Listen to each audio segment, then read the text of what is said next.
Good evening and welcome to the March 5th meeting of the Falmouth Conservation Commission. This meeting is being held virtually via Zoom video conference and is also being broadcast by FCTV on cable channel 9.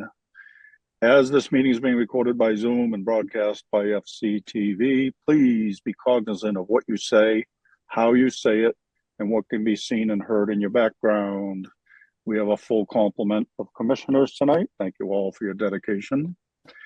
And just a reminder, I'll call on each of you for commenting so we're not tripping over each other. And that the vote's done by roll call. So when I call your name, please state your name and your vote for the record, even if you've made the motion or the second. To our public attendees, at any time during this meeting, you may enter any comments or questions via the chat function.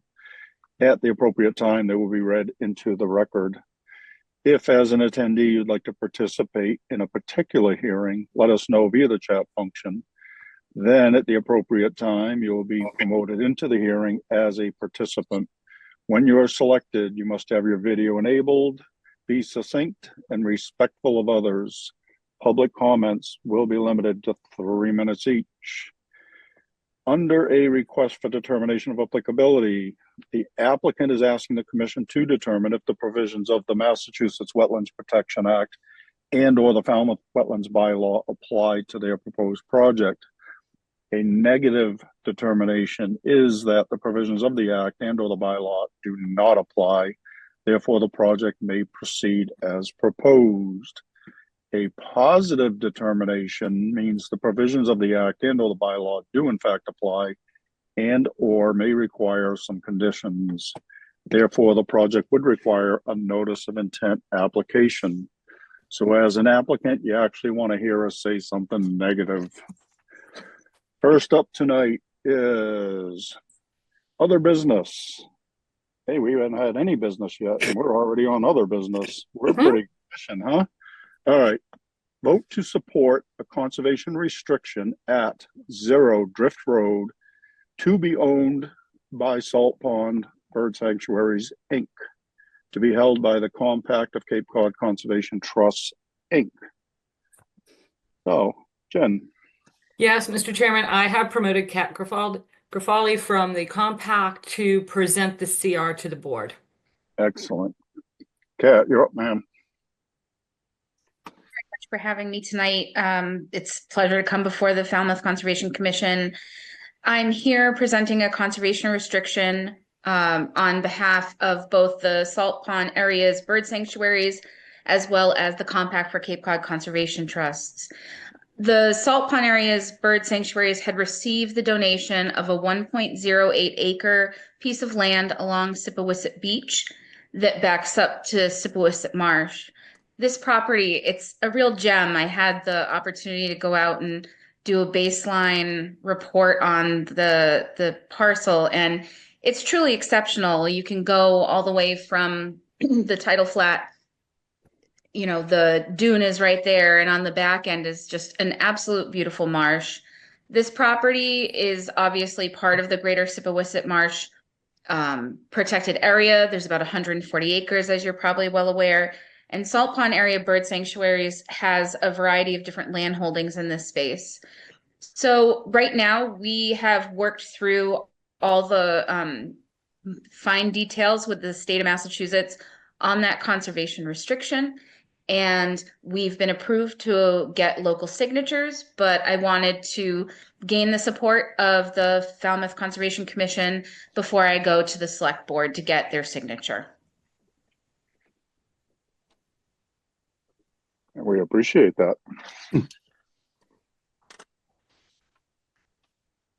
All right. Anything else at this point? I didn't want to cut you off. Jen?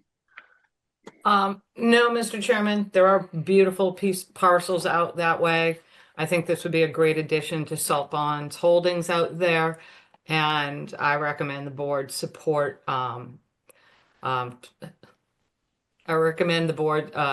Support this request and allow me to sign a letter of support on your behalf. Okay, so this property is going to be owned by Salt Pond Bird Sanctuaries, and the conservation restriction is going to be held by the Compact?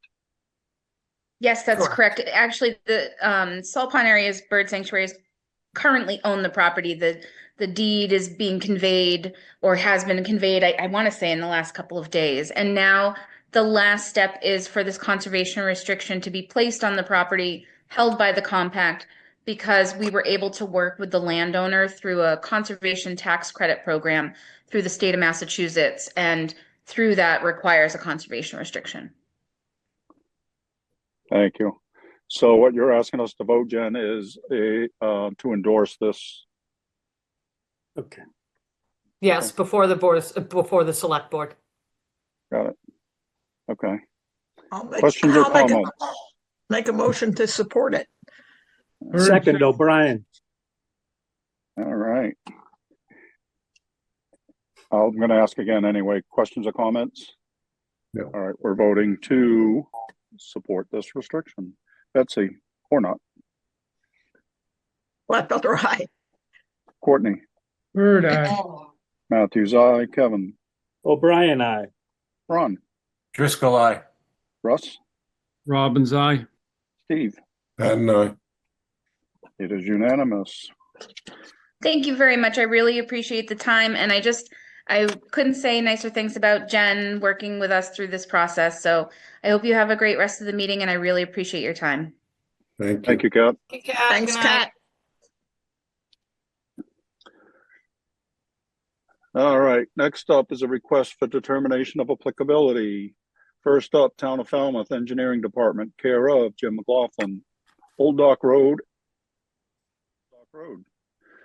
Map and parcel ID is 24A-11-005-000, West Falmouth, Mass. For permission to install a bituminous concrete sidewalk with a grass strip and granite curbing. Alyssa. Staff recommends a -3 under the state and a -2 under the bylaw. Resource area boundaries are not confirmed. Bird so move. Driscoll, second. All right, we have a motion and a second to accept staff's recommendation. Questions or comments? We're voting. Betsy? Gladfelter, aye. Courtney? Bird eye. Matthews, aye. Kevin? O'Brien, aye. Ron? Driscoll, aye. Russ? Robbins eye. Steve? Patton, aye. It is unanimous. We have accepted staff's recommendation. Next up, Susan and Brian O'Connor, 152 Succonesset Road, Falmouth, Mass. For permission to conduct invasive species management, conduct deadwood pruning, and for after-the-fact approval of a gravel driveway and a stone wall. Alyssa. Staff recommends a +3 under the state and a +4 under the bylaw. Resource area boundaries are not confirmed, and I can elaborate. Please.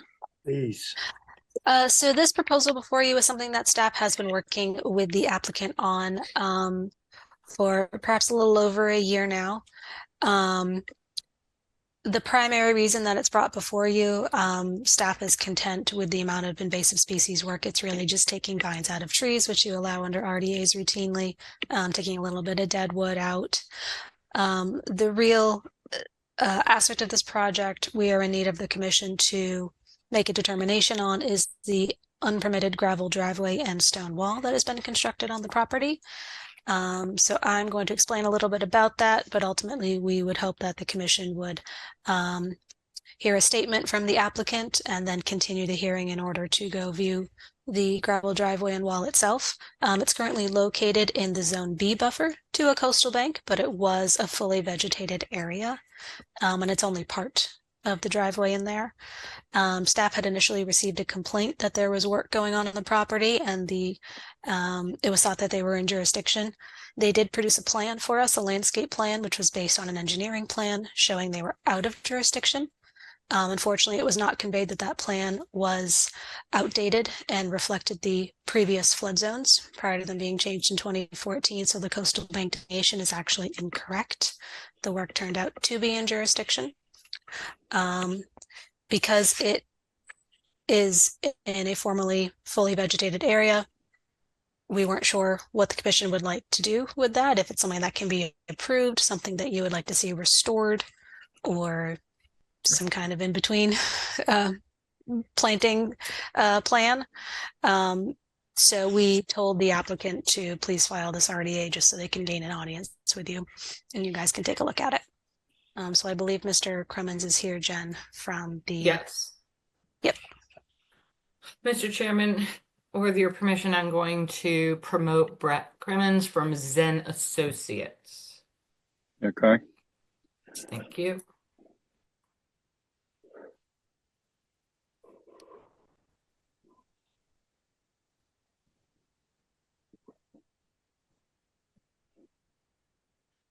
Hey, good evening, everyone.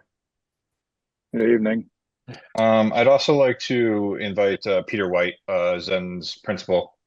He should be listed somewhere in there. Oh, I got him.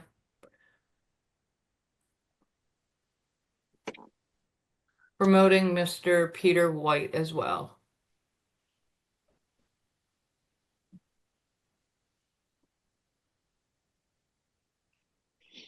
Need to see and hear him.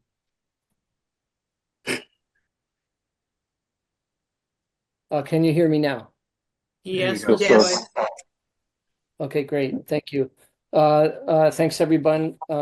Jennifer, thanks for introducing us and letting us speak. So I'm the principal landscape architect at Zen Associates, working with the client at 152 Somerset Road. A little over a year ago, we were asked to work with the client to clean up some invasives on this side of the property. That's we can bring up a plan if you'd like, and I would love to show you the scope of the work and the area that it happens. Jennifer, is that something that you have the plan, or Brett able to pull up the drawing? We do not have the plan Your ready plan? to share. Yeah, our plan. We do not have we weren't prepared to share that. So Mr. Cremens, if you have that. Yes, I do. Give me 1 second here. So while Brett is bringing it up, the client at one point asked us about being able to introduce a gravel or pea stone area at the top of the road where they could have gatherings, and it's been described as a gravel driveway, which the client honestly will park there when they have 6 kids, when the kids come home for an event, but otherwise there's no intention for there to be weekend parking or parking really at all, except 1 or 2 times a year if there's a big family that can't park in the driveway. Let's go. The plan that you see in front of you, the L3, there's an area in blue which shows gravel. And Brett, are you controlling the screen and can go to page L1? There's some photographs showing the area where there's a pea stone gravel now. So the top photo in the left top corner, that's the area. That's the area that is. Is there there's some sort of noise there? Yeah. I think somebody's microphone is on. That's the area where gravel is. In that top photo to the right is where the stone wall was built. Brett, can you go to the next page, L2? So this area where you see the gravel, except for about 15 feet of that gravel that's deepest into the property, is all outside of the buffer zone. So that cobblestone, which is at the edge of the driveway, and most of that gravel is outside of the buffer zone. Okay, and Brett, can you show the plan? Mm-hmm. So in this plan, you can see the gravel, and then there is a stone wall that's in the bright orange at the bottom of the beige gravel driveway label. The blue area is outside of the buffer zone. The gray area or beige area is 600 square feet of pea stone. That area, there was the only vegetation that existed there was just pine needles on the ground. There were no trees or shrubs removed. The pathway to the right, there were some rhododendron catabiense that was removed. They were actually just transplanted. and they're still planted in that buffer zone.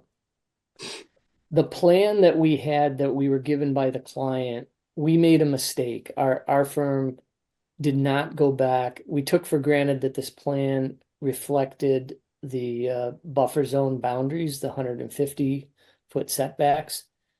And that was a mistake we made. We thought it was relevant because this was part of how they got a septic system installed. We used that plan as our plan for the landscaping and kept everything out of the buffer zone on the drawing. When I can't remember if it was Jennifer who called us, but one of the agents called us It was while me. while we were in construction and specifically asked about that. I assured her we were out of it and I was wrong. We went back when we found out we were wrong. We went back and got a new survey. And Brett, can you show the next page, the new survey, or go back to L3? And what we learned is that the 100-foot buffer had moved back about 12 or 15 feet closer to the road. So the buffer was at the stone wall and is now today further back. We did quite a bit of planting in there, all native species. I think we don't have a plant list here, but we'd love to share that with the committee at the next hearing or for desk approval or review. But we're in front of you to find out what the next step is. And the client they use this area because they have so much, or they want to use it. They really haven't used it very much, but they want to use it for just overflow play space because they have very little yard area. They do want to park the car there. If they've got to be restricted to park the car in the blue area, they will do that. But I just want to point out that the parking is not weekend. It's not weekday parking. It's it would be very rare to find a car there. And the other part of this application is for the Brett, can you go to the plan that talks about the areas we want to do some clearing of dead wood and invasive removal?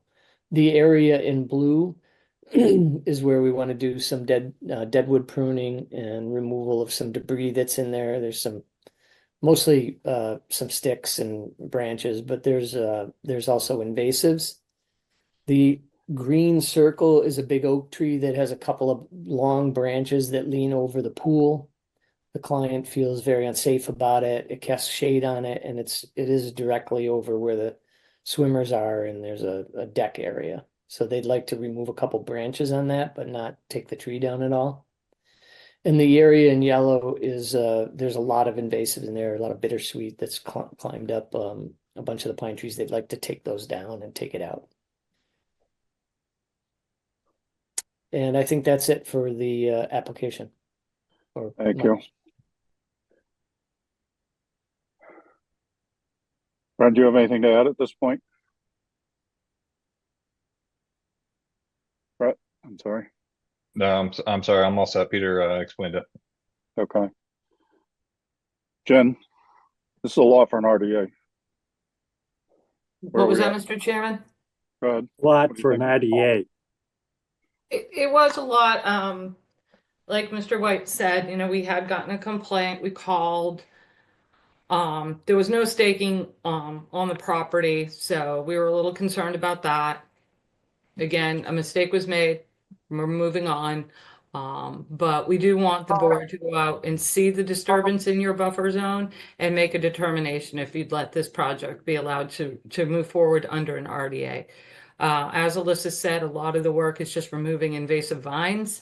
Mr. White, Mr. Cremens, there was a kind of a note about a vista prune on the recent submittal that was not on the submittal when we met out there with one of your associates.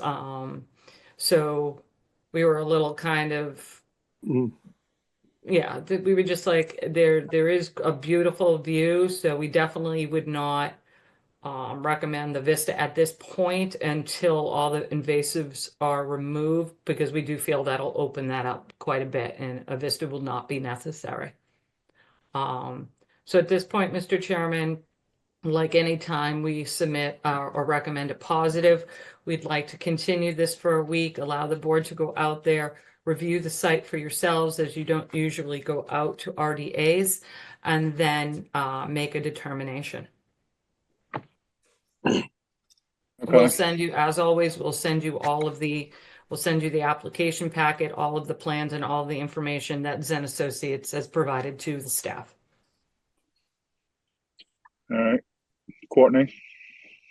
I mean, I've seen enough out of this presentation, and I think the scope of work is such that it requires a notice. I don't think we need to, I think that's bottom line. So, it's not that it's not approvable, but I think a notice of intent is an appropriate way to go, given the scope of work. That's my 2 cents. Okay. So Jen, if this were allowed in the B zone, it would require some mitigation so that it would become a notice, correct? Well, it would require a bit of mitigation for the clearing in the wall. The zone A is not fully vegetated, so yes, it may require additional information. Mitigation. Excuse me. Okay. Well, I'd like to make a motion to support staff's recommendation of a positive determination. Bird Robin. second.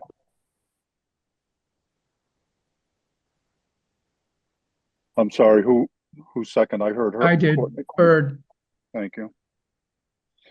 All right, so the motion and the second on the table is to accept staff's recommendation of a +3, +4. Questions or comments? We're voting on the motion. Betsy? Gladfelter, aye. Courtney? Bird, aye. Matthews, aye. Kevin? O'Brien, aye. Ron? Driscoll, aye. Russ? Robbins, aye. Steve? Madden, aye. It is unanimous. We have accepted staff's recommendation. Mr. White, you're gonna want to have a conversation with staff, see what your next steps are. Okay. We'll be in Thank you, touch Brad. with Zen Associates tomorrow. Can I ask a quick question? Yes. Just so we can best advise the applicants here, is this a positive because you'd like to see a notice of intent because the scope of work was too big? Yes, that's correct. That's Yes. correct. Thank you. Yeah, so it's not necessarily that it's not approvable, it's just, it's clearly more than an RDA. Because of the unpermitted clearing. Yeah. Okay.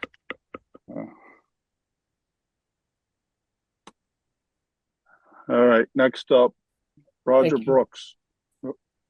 Oops. Did I cut someone off? Now, I'm just gonna move everybody back into the chat. Oh wait, I can't do it that way. Give me 1 second, Mr. Chairman. Yep. Oh, and there goes Mr. White. And oh, where is it? Hang on. 1 second, Mr. Chairman. I'm sorry. I'm not seeing what I need to see. Change role to attendee. There we go. Okay. Mr. Cremens is going back into attendees and we can move on. Thank you. Yep. Next up, Roger Brooks, 102A Grand Avenue, Falmouth, Mass. For permission to remove and replace an existing roof, install 2 dormers, and remove and replace all siding and trim. Alyssa? Staff recommends a -2 under the state and bylaw. Resource area boundaries are not confirmed, and this project solely takes place in an AE flood zone. Bird, so move. Driscoll, second. All right, why is this even in front of us if it's for roof? It's primarily it's because like- of the dormer construction. Okay. The application just included the other things too. Got it. Thank you. All right, we have a motion and a second to accept staff's recommendation. Questions or comments? We're voting. Betsy? Gladfelter, aye. Courtney? Bird, aye. Matthews, aye. Kevin? O'Brien, aye. Ron? Driscoll, aye. Russ? Robbins, aye. Steve? Pat and I. It is unanimous. We have accepted staff's recommendation. Next up, Peter Richards, trustee, Susan G. Richards Trust, 31 Little Harbor Road, Woods Hole, Mass. For permission to pump dry, fill, and abandon or remove failed cesspools and to install a new Title V sewage disposal system. Alyssa? Staff recommends a -2 under the state and bylaw. Resource area boundaries are not confirmed, and this project solely takes place in an AE flood zone. Bird, so move. Driscoll second. All right, we have a motion and a second to accept staff's recommendation. Questions or comments? We're voting. Betsy? Gladfelder, aye. Courtney? Bird, aye. Matthews, aye. Kevin? O'Brien, aye. Ron? Driscoll, aye. Russ? Robbins, aye. Steve? Pat and I. It is unanimous. We have accepted staff's recommendation. Thank you, Alyssa. Thank you, Fallon. Next up are requests for hearing under notice of intent. All hearings at the Falmouth Conservation Commission are held simultaneously under the authorities of the Massachusetts Wetlands Protection Act and the Falmouth Wetlands Bylaw. Although a single decision of the commission is issued, it represents a separate decision under each authority. As a reminder, for public commenting will be limited to 3 minutes. So I encourage you to stay within the purview of this board, which are the rules and regulations of the Wetlands Protection Act and the Falmouth Wetlands Bylaw and how they pertain to a particular application. The chair reserves the right to stop any commenting that is disparaging or inconsequential to the hearing. Jen? Yes, Mr. Chairman, I have. All right, I haven't even read it yet. Sorry. First up, Richard Settee, 64 Edgewater Drive East, East Falmouth, Mass. For permission to construct an addition and install mitigation plantings. Jen? Yes, Mr. Chairman, I have promoted George Collins of Collins Engineering up to present his project. Good evening, George. How are you? Good evening. Would you Mr. like Collins, me- you're up, sir. All right, thank you. If I could share my screen. Yes, sir.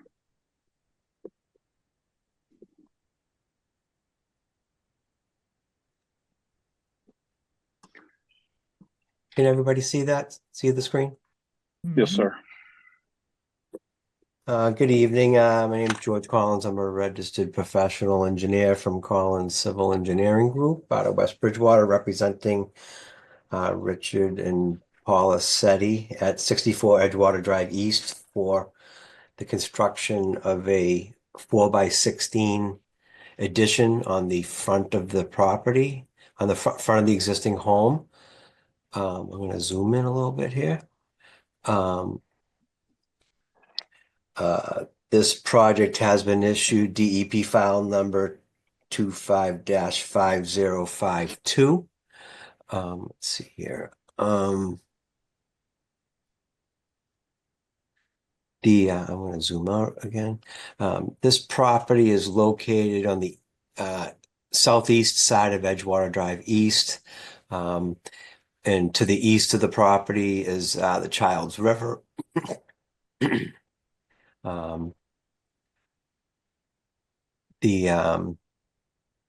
We have the edge of salt marsh delineated, shown on the plan that was added today per comments from staff, and also the associated zone A limit, which is located right here. It's just a dashed black line. We also have the mean high water shown on the plan, as well as the coastal bank. So we are so we're proposing a 4-foot by 16-foot addition in the front of the in the front of the house. Again, based on staff comments, I corrected some the mitigation plantings. Apparently, the density of your plant, the planting requirements went from 3 feet on center to 4 feet on center, so that reduced the number of shrubs down to 13. I think we had 22 proposed originally. So we have a mitigation area located in this location here with the providing the 3-to-1 mitigation area, and again resulting with 13 shrubs in that area. Again, based off of staff comments, I added a dry well in this location. There is an existing dry well system right along here. There's a downspout that runs into a dry well. One thing that we would like to leave open as an option would be just to tie this downspout in this corner into this dry well. So whether we I would just like to leave that open as an option rather than installing a full dry well. This dry well here it is near a gas line and just kind of tight in this area. So if the commission felt it was appropriate, we may just tie into the existing an existing dry well that's hard piped into the ground for this corner of the house. I do have a straw wattle proposed as a work limit right in this location. I also have a composting silt sock that goes around the perimeter of the mitigation area. Again, just to keep everything contained, and then once everything gets stabilized, presumably the composting silt sock can be left in place. I'd be more than happy to answer any questions that the commission may have at this time. Thank you, sir. You can stop sharing for the moment, please. Thank you. Jen. George, do you know the capacity of the existing dry well and if it could handle all of the roof runoff? I do not. It's okay. So again, so I don't think we can leave it as an option to tie in until we know the capacity of what exists. Okay, I don't think there's any good records for that, so I would probably be if that being the case, the cleanest thing to do would probably be to put in a dry well. If not in that exact location, put in a dry well someplace on the property. I'm just a little concerned about the proximity of the gas line in that location. No, understand. I mean, it doesn't necessarily have to go right there as long as you can just get that stormwater runoff into some sort of dry well, even if you open up the existing one and see if it has capacity, that's fine. Yeah. I just don't want to say, yeah, great, go and tie it to the existing one when we really just don't know. Yeah. But we've been on the site, the commission's been on the site, you've been on the site, Mr. Setti has that thing. Obviously, the runoff from the roof is an issue out there. He's directing it somewhere else away from his house. So it would just probably be the best thing to do. Absolutely. Yep. Okay. Thank you. That's all I have, Mr. Chairman. All right. Alyssa. Just one comment. Thank you for adding the salt marsh buffer to the plan. I wonder if you could make it a little bit bolder on the plan since it's now more restrictive than the coastal bank zone A. We don't need that line anymore. So just to make it like really clear for the homeowners that the zone A is pretty much identical to the zone B on the property, just for future reference. Sure. But other than that, thank you for addressing the comments. Sure, I will I'll make that modification, which will probably have a revision date for tomorrow. And then we'll send you digital and double signed and stamped hard copies. Okay, thank you, George. Thank you, appreciate it. Just one is fine for the file. Okay, great. All right, commissioner comments or questions? Betsy? No comments or questions. Thanks. All right. Courtney? On the dry wells, are there other dry wells that are containing roof runoff elsewhere? Yes, there's the downspouts closest to the water, to the two house corners closest to the water, go into dry wells. Yeah. I believe that the two front, there isn't a downspout at that the front left corner as you face it from the house, but there is a downspout in the front right corner as you face it from the street that just dumps on the ground surface, which is the one that was mentioned in the staff report.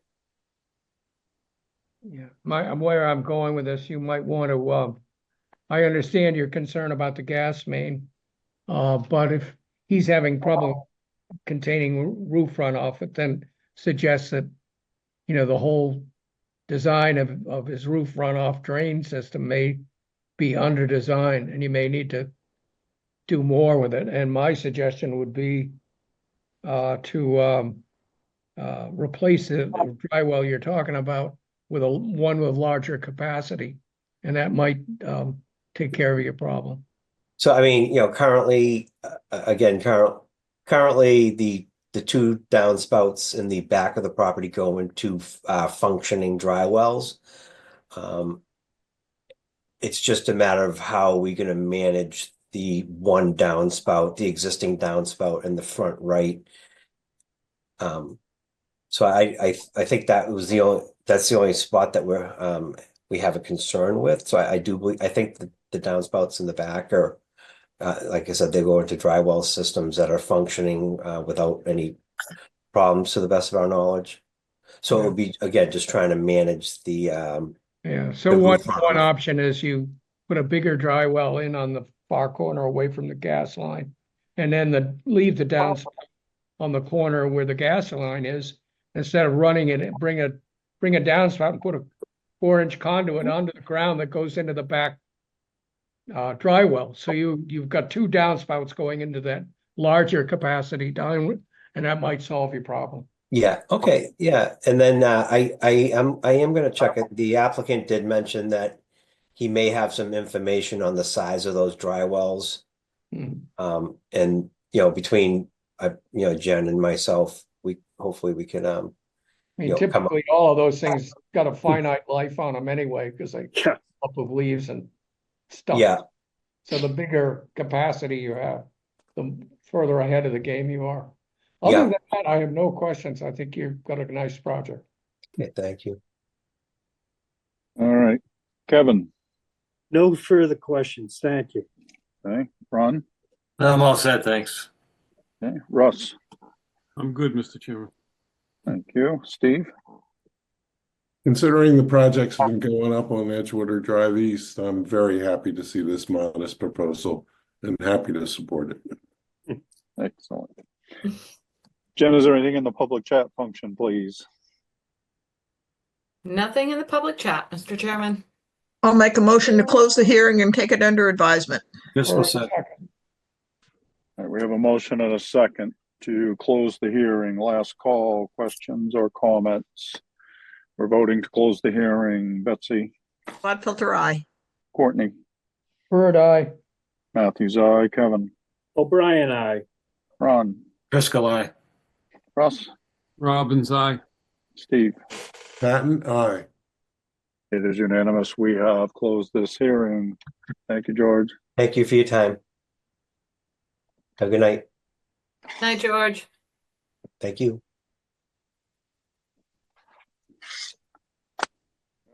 Next up, Nathan Pieri, 196 Metoxet Road, East Falmouth, Mass. For permission to raise, RAZE, an existing single-family dwelling and deck, construct a new single-family dwelling on open pilings, relocate an outbuilding, and install mitigation plantings. Jen. Yes, Mr. Chairman, I've promoted Mike Borselli from Falmouth Engineering to present his project. Good evening, Mike. I see your client is in the attendees. Am I promoting him up as well or as needed? Nope, he doesn't need to be promoted. He's just here to watch, and if there are questions, he could be promoted. That's what I kind of figured, so okay, thanks. Thank you, and thank you, Mr. Chairman, members of the commission. For the record, Mike Borselli, Falmouth Engineering, and I represent the applicant, Nathan Pieri. You may recall this property. It's at number 196 Metoxet Road. In the not too distant past, you issued a favorable order of conditions that allowed for the a raise and reconstruction of the existing house. With your permission, Mr. Chairman, I'd like to share my screen. Yes, sir.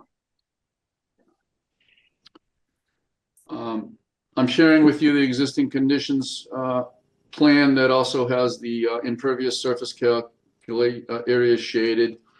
This property received that order of conditions not too long ago, and it allowed for partial modification and removal of a section of the house, and then a renovation of the existing house that required a lot of work, a lot of manipulation. But the end result was it was going to be a fully restored, renovated house. Subsequent to getting the order of conditions and starting to embark on the construction drawings for that original project, it became very clear that it was not logical or cost effective to try to renovate the house. And that was for two reasons. HERS rating for proper insulation and efficiencies for heating, etc., made it so that there would be significant costs associated with trying to renovate the house, and is virtually impossible to meet the HERS ratings. In addition, the higher wind building code regulations structurally made it difficult. So for that reason, it was effectively going to become a reconstruction of a house almost completely, and it just didn't make sense. So the alternative plan, unfortunately, was to raise and reconstruct the house.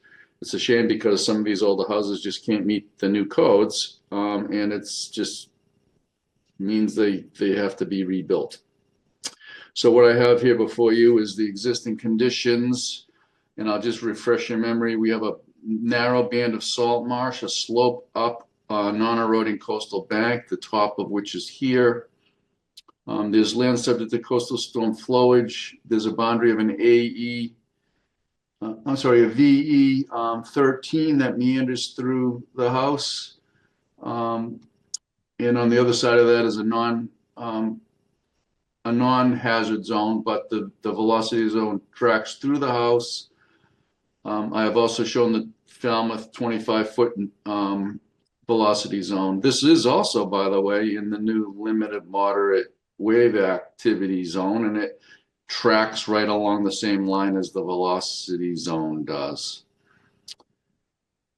So this just shows you existing conditions. Now the proposed conditions for the new project.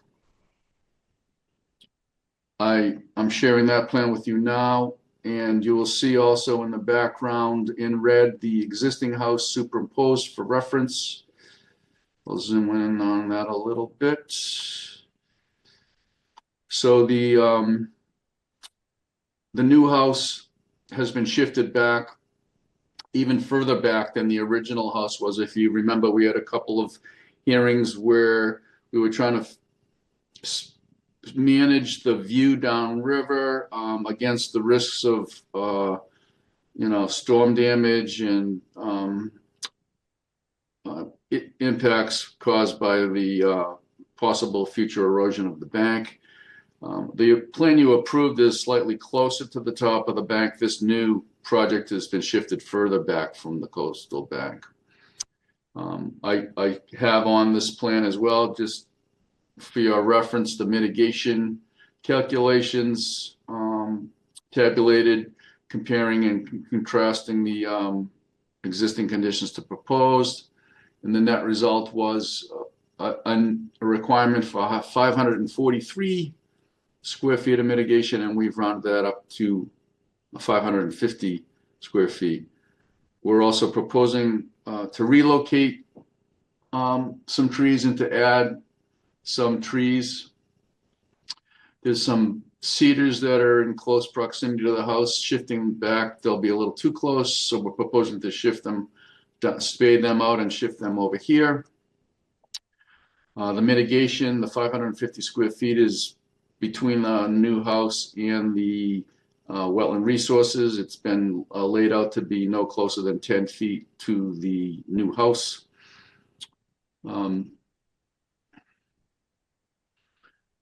We're still requesting to be able to trim and prune some of the branches down here on these pine trees. If you recall, there was dialogue and a consensus with your staff that we could work with them and do some pruning to try to maintain the view down here. Even more importantly, now that this house is shifting back a little bit further. Dry wells are proposed. There's a limit of work. The staff comments were fairly limited. The only one I think of significance that I would like to speak to is relative to one tree. If you can see where I'm circling, there's a 16-inch oak tree. It's in close proximity to the existing house. There was some discussion about whether or not that could be saved on the last hearing, because the configuration of the house was going to be more straight like this. But Mr. Pieri really wants to try to preserve that 16-inch oak tree.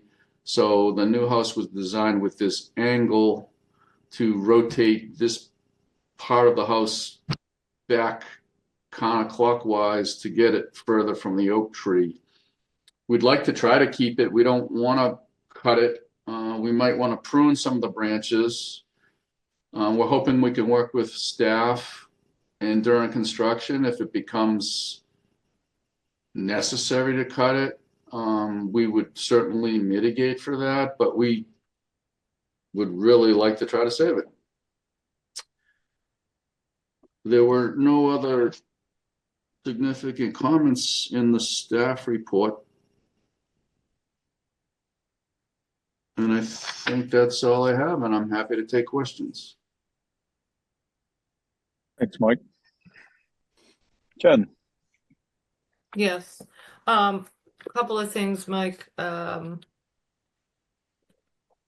We will work with you on pruning those white pines, but that view was from the deck, and the deck didn't move back, just the house. You kept the deck off 10 feet off that bank, correct? The deck's in the same general position. Yeah, Might have moved back slightly. It's moved back slightly, but we didn't change the pruning.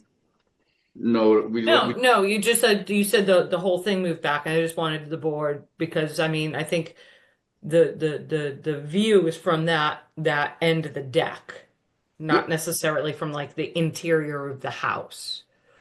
So we'll still keep that, because you still have the deck in the same almost identical position. So we can work with you on that. Okay. I don't know how you're going to save that oak. I mean, we'd be happy to work with you if we can try to save it. And pruning it is awfully, I don't know how much more you could prune on it, but we'll work with you on that one. I think Mr. My only question. I'm sorry to interrupt, but he's gonna have an arborist come look at it. Maybe we can meet with the arborist. Yeah. My only question, Mike, is again the driveway. I had the same question, I think, on the last hearing. If you bring your plan up again, and I mean, I don't know if there's any plan to reconfigure the driveway that's outside of jurisdiction, but you have this area where you're just proposed to be removed. So you have this area where you're coming up almost along the top of that to where you have the stepping stones, and then how are you going to get out? You're going to back out of there, because then you're going to propose to remove that other section. Yeah, well, this is going to be, if you can see where I'm circling, this is going to be grassy. So the idea is there's a new driveway that leads to this garage. It's out of jurisdiction, and we didn't do an as-built. So you'd come down, you'd either park at the garage and walk in, or if you're coming in just want to pull in front of the house, this will be grass too. So it's like limited use, but they wanted to have some crushed stone right at the house, just to sort of make sure that this doesn't scour or erode. Yeah, but it just seems not very practical. That's all, I guess. Well, this I is understand. Yeah. It just doesn't seem practical to remove that portion that you're proposing to remove. I don't know. It just seems odd to me. That's all. That's all I have, Mr. Chairman. Oh, and then Oh, really? when you always have to say something, Mr. Chairman. The outhauls on the bank. Mm-hmm. We can work with you on that. We expect a condition. Yeah, We- no outhauls on the bank. Yep. You can't be dragging the kayaks down the bank or something like that, so. Yeah, Mr. Pierre was just trying to, he thought he was having less impact, but he understands now. We talked about it and we certainly accept a condition about that. So those will have to be removed. Mhm. All right, that's all. Now I'm done. I don't believe you. Mhm. Alyssa, Thank you. I think our one other comment, and Mike, forgive me if you've already mentioned it, just the limit of work kind of in the area of where those white pines are. Yes. It overtops the top of the bank, and there is a lot of room there. Can we shift it landward of the top of the bank? Yes, I meant Okay. to comment on that. There's a couple places where we followed like what we thought was the logical place that was altered, but we can shift it so it tracks right at the top of the coastal bank. Perfect. Thanks so much. Mhm. That's all. all right, commissioner comments or questions? Courtney, No questions. okay. Mike, I'm only gonna say one thing about that 16-inch oak. I mean, it's really just gonna depend on who moves that piece of the building, right? I mean, Yeah. if that's only on piles, that's probably gonna be an easy move, so, you're Mhm. not doing any excavation that close to it, so, Correct. it would be a shame to lose it, but that should be maybe not easy, but not very complicated, depending how that piece is constructed. I did fail to mention too, you just reminded me that don't forget, this is a velocity zone, so it's a pile supported structure open underneath. And it's not your classic velocity zone house with a full story above it. It might have a varying height of, if you try to crawl under there, it's going to vary in height off the ground about 4 or 5 feet. But there's no like full on perimeter foundation and footing excavation. Right. Okay. So your only complication is pulling that piece out, that cottage or whatever you call the studio. Yes. Okay. Kevin, No questions, Mr. Chairman. all right. Ron, Yeah, my question was about the pilings, but you answered. I didn't know how high it was going up. I couldn't read the plan correctly. It looked like it was 2 feet, and it didn't make any sense. But now it makes a little more sense. Thanks, Mike. Sure. Russ, I'm good, Mr. Chairman. okay. Steve, All set, Mr. Chairman. all right. Betsy, I'm all set too. Thanks. all right. Jen, is there anything in the public chat function, please? Nothing in the public chat, Mr. Chairman. And I'll make a motion to close this hearing and take it under advisement. Third, second. All right. We have a motion and a second to close the hearing. Last call, questions or comments? All right, we're voting to close the hearing. Betsy, Gladfelter, aye. Courtney, Third, aye. Matthews, aye. Kevin, O'Brien, aye. Ron, Driscoll, aye. Russ, Robbins, aye. and Steve. At 9. It is unanimous. We have closed this hearing. Thank you, Thank Mr. you. Boselli. Thank you.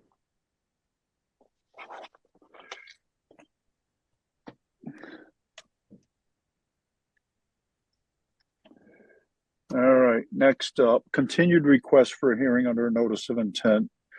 First up, Catherine M. Truman, 78 Benjamin Nyes Lane, North Falmouth, Mass. For permission to install stone patios, walkways, and mitigation plantings, and to conduct invasive species management. Jen, Yes, Mr. Chairman, Mike Borselli is still with us, and I've also promoted Lindsay Cook from Patera Ecological to present their project. all right, and for the record, before you start, Mike, Ron is not on this quorum. All right, Mr. Boselli, you're up, sir. Thank you again, Mr. Chairman, members of the commission. For the record, Mike Borselli, Falmouth Engineering. I represent the applicant along with Lindsay Cook. Lindsay was the chief designer on this project. We had our initial hearing. We went through the plans. There was some comments from staff that the comments combined with the fact we had not yet heard from Natural Heritage about the MISA application required us to continue the hearing. So we continued the hearing. Lindsay, I believe, worked with staff to work out some details and make some edits to her plan, which I'll share with you in a minute, and then she'll describe it. And we have received a letter from MISA that says there is no take, and that was also provided to the Conservation Commission staff. So with that, I'll share my screen and turn it over to Lindsay. Thank you.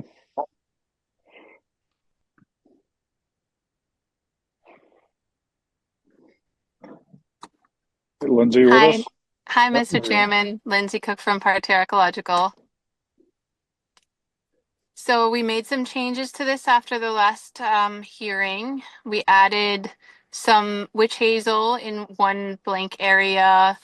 We also changed the species. We had witch hazel originally for the mitigation trees, and we changed that to a red bud and another white fringe tree. We contacted the Bourne landfill to make sure that they were willing and ready to take the Japanese knotweed canes that we will be producing as part of our work on this site.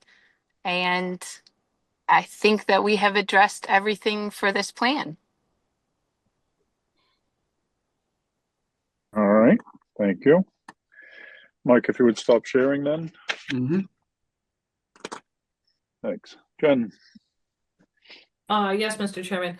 Lindsay, I think the only thing we would like to see from your plan is a few more shrubs. It was a little sparse. I know that we'd had conversations about you wanted to go in and get the invasives removed first before determining exactly how many shrubs were being proposed.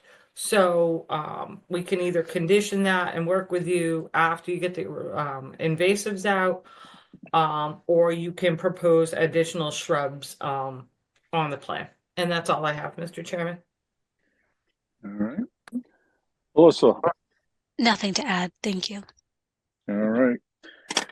Commissioner comments. Russ, we're going to start with you. I'm good, Mr. Chairman. All right. Steve? Thanks. I always like it when there's the cooperation and everybody seems to understand and we move forward. Did we get the required permit? Yes, Yeah. did. And they accepted Bourne as the disposal site as well, so that's a good thing. Okay. All right, Betsy? No comments, thanks. Courtney? No comments. Kevin? No comments, Mr. Chairman. Thank you. Jen, is there anything in the public chat function, please? Nothing in the public chat function, Mr. Chairman, and I guess we will condition that we'll work with Lindsay after the invasives are removed to determine whether staff feels additional shrubs are required. We can condition that. Seems reasonable. All right. I'll make a motion to close the hearing and take it under advisement. Bird second. All right, we have a motion and a second to close the hearing. Last call, questions or comments? We're voting to close the hearing. Betsy? Gladfelter, aye. Courtney? Bird eye. Matthews, aye. Kevin? O'Brien, aye. Ron, no, sorry, not Ron. Russ? Robbins, aye. Steve? That night. It is unanimous. With this quorum, we have closed this hearing. Thank you, Mike. Thank you, Thank Lindsay. you very much. Thank you very much. Have a good evening. You as well. Thank you. All right. Good night. All right. Next up, I'm sorry if I get this wrong. Nicholas Hokronis, 10 Central Avenue, Falmouth, Mass. For permission to remove a patio, construct an addition, install a fence, and install plantings. And this hasn't been previously open, so the quorum is all of us. Jen? Yes, Mr. Chairman. I am promoting Jamie Renault and Matthew Morrow to present their project, and I don't seem to have the plan in front of me, and forgive me. Oh. I have the plan. No, forgive me for the life of me. I don't know the name of the engineering firm. Alyssa? Sorry, Mr. Reynolds. That's okay. I couldn't grab, I'm like looking for Yeah, my plan. I'm like, yeah. oh, the one I didn't bring Jamie is Rowe Jamie Rowe from Haley Ward. Haley Ward. That's it. Thank you, sir. Yep, no problem at all. All right. Jamie, you're up, sir.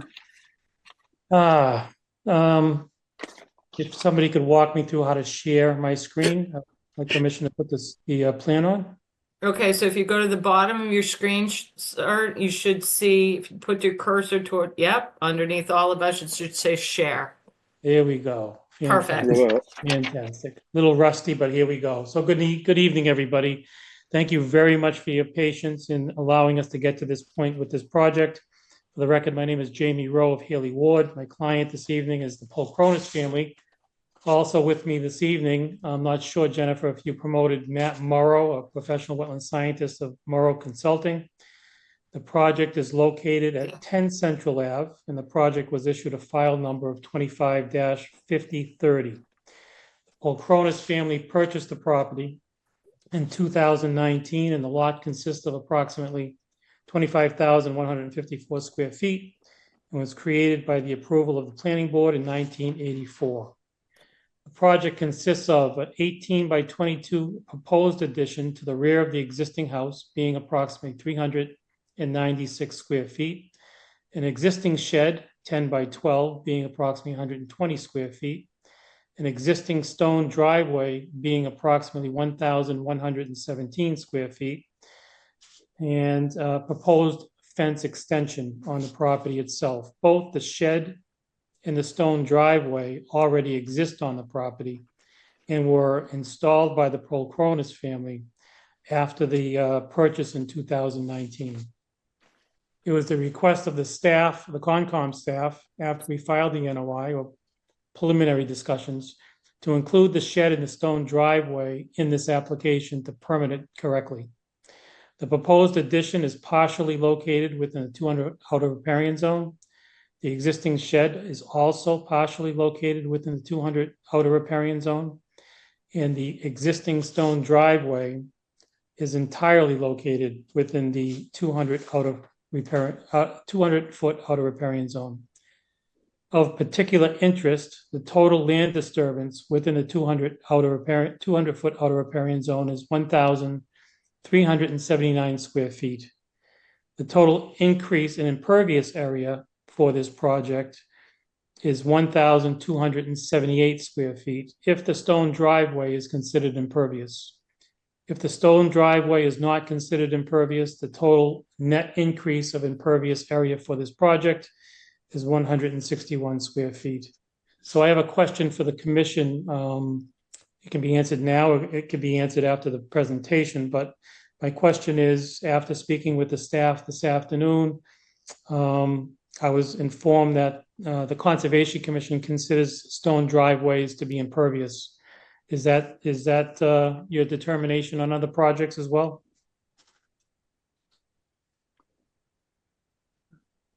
I think staff will get to that after. Okay, sounds good. Thank you.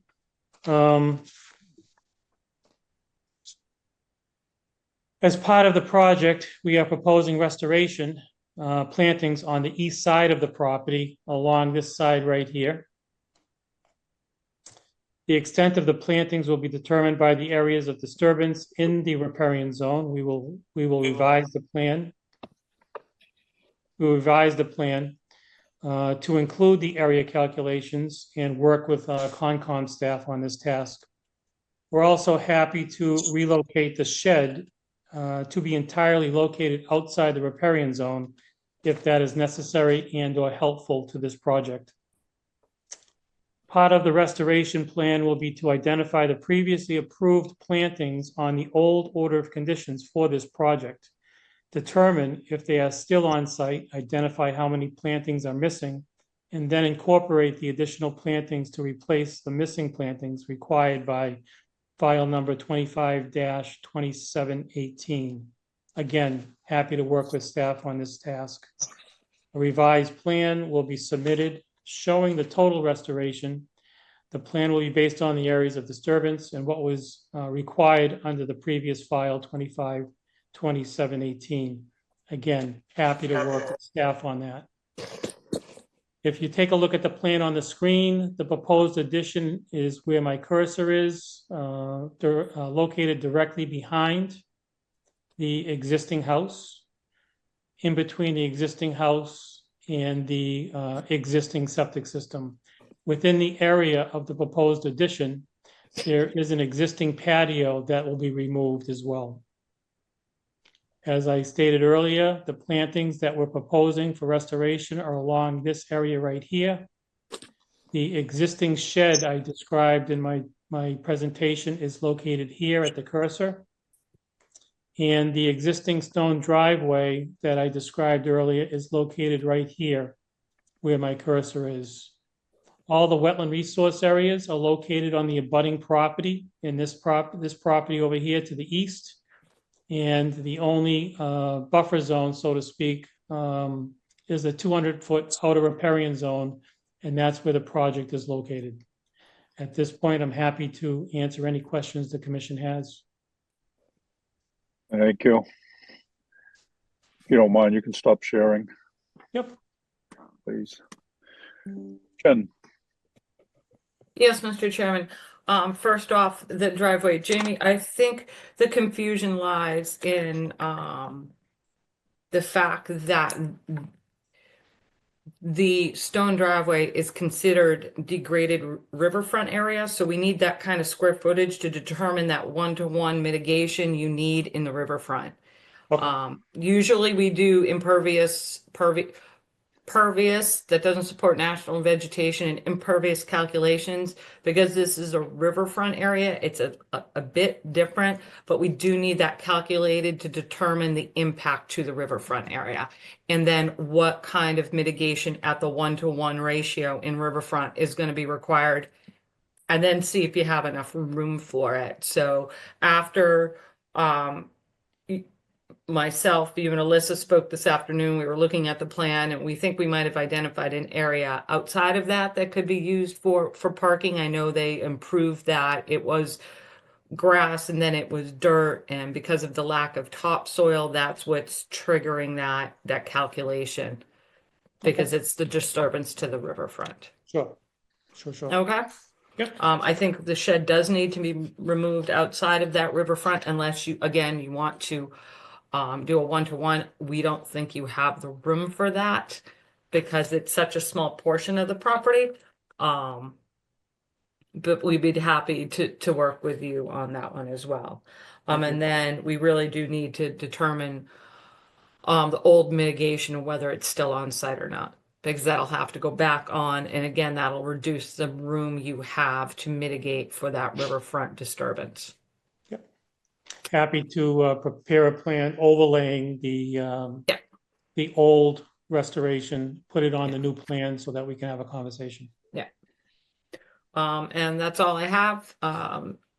Haley and Ward has been, really responsive and with the staff, so we appreciate that. Thank you. Excellent. Alyssa. No comments at this time. Thank you. All right. Commissioner comments or questions? Steve, we're going to start with you.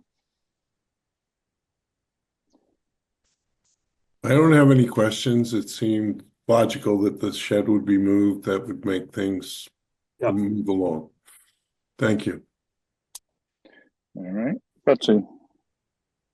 So we appreciate you working with staff also. But in what I'm hearing, am I correct in that what we're going to propose is a continuance to figure out where the old,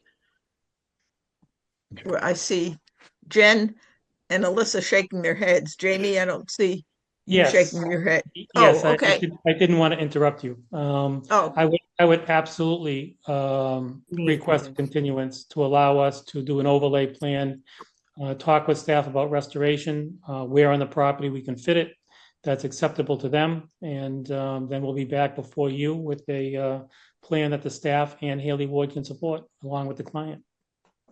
And hopefully we'll support it as well. Yes. Thanks. All right, Courtney. I would assume the plan would include the relocation of the shed. Is that correct? Yes, it would. Okay.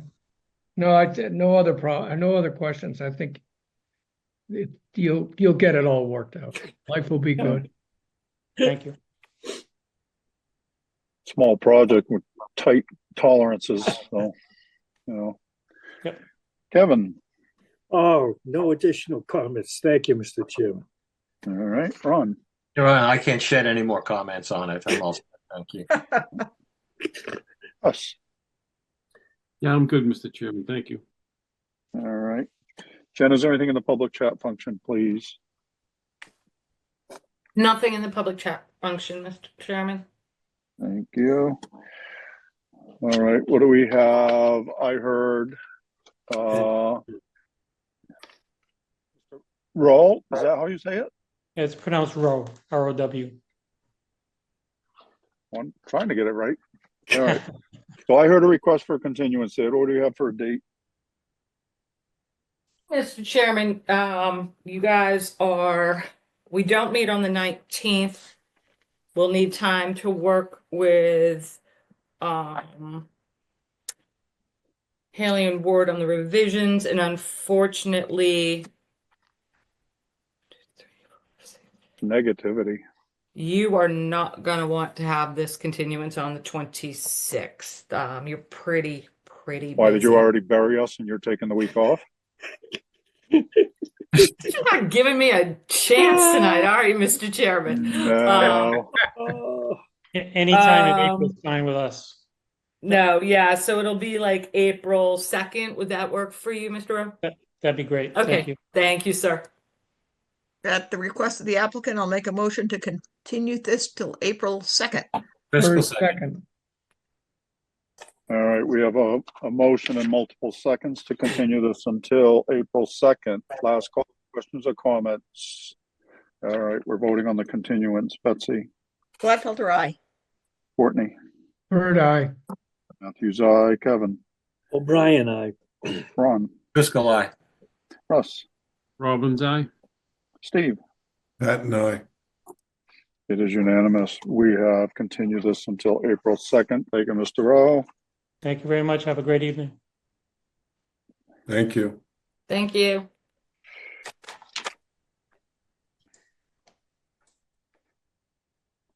I'm trying not to bury you, Mr. Chair. Yeah. Heard it before. All right, next up. We should beat up on Request- Jen night. Every Wednesday at 7. All right. Request to amend an existing order of conditions. First up, Town of Falmouth, 170 Hatchville Road and 30 Hunky Dory Farm Road, Falmouth, Mass. Request to amend the order of conditions for Mass DEP number 25-4902 to conduct work within the time of year restriction. Jen. Yes, Mr. Chairman, I am promoting up Amy Spangenberger from Interfluve to present the request, and I hope I got the last name right. All right. Penny? Penny, you're up. Hi, thanks. For the record, my name is Annie Spangenberger. I'm an ecologist with Interfluve, and I'm here as representation for the Upper Quinnemessett River Restoration Project, which is located at 170 Hatchville Road and 30 Hunky Dory Farm Road. Our request is to amend the existing order of conditions to allow for in-water work during the time of year restriction, which was set forth by the Massachusetts Division of Marine Fisheries.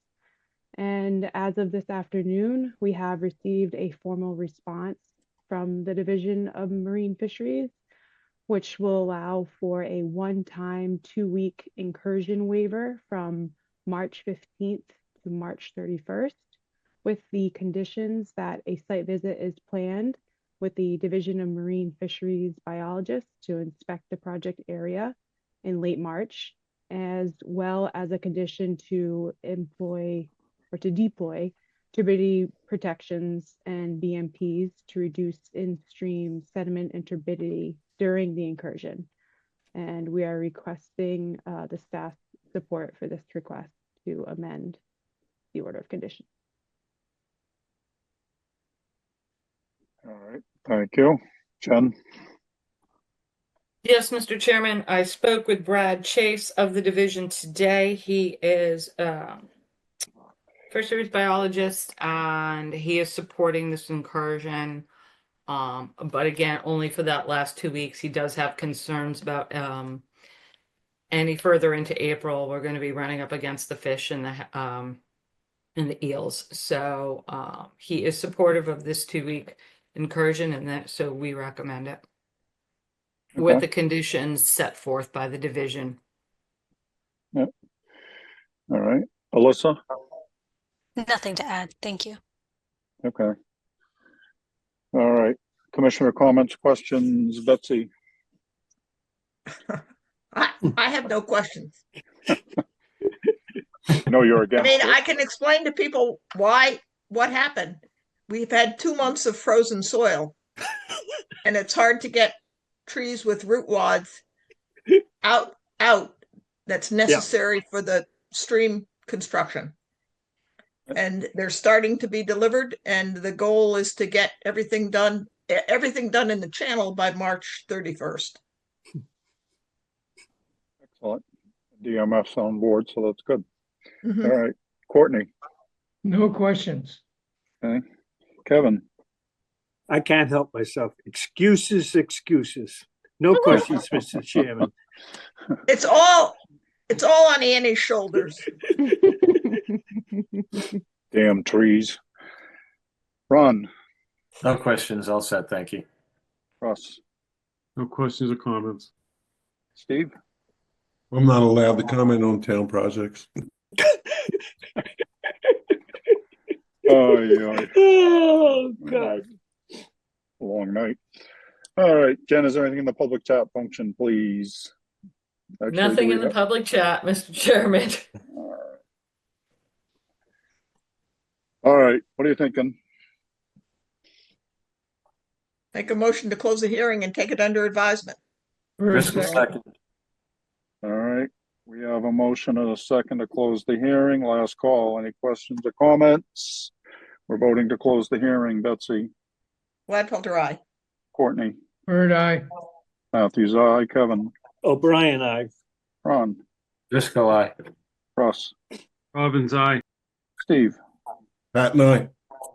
It is unanimous. We have closed this hearing. Thank you, Annie. Thank you for your time. Thank you. And Annie, I No. did speak with, Don't. Cover that later under order of conditions. okay, I was going to say, we will vote that for you. Okay, thank you. Not a problem. Good night. Now everybody's going to want it. You don't Next care. up, Joseph G. Mirazola, trustee, Joseph G. Mirazola Revocable Trust, 2018, 15 Moses Road, Falmouth, Mass. Request to amend the order of conditions for Mass DEP number 25-4826 to permit the as-built location of the deck stairs. Jen?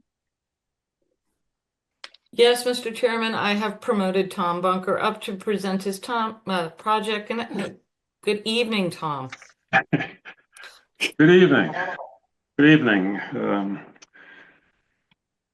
record name is Tom Bunker, BSS Design. We did the survey and prepared the plan for rebuilding a house in Silver Beach, 15 Moses Ave, which is in a velocity zone, elevated above a velocity zone. If I can share my screen, I'll show you some pictures as I talk. Yes, sir. Oh, there it is.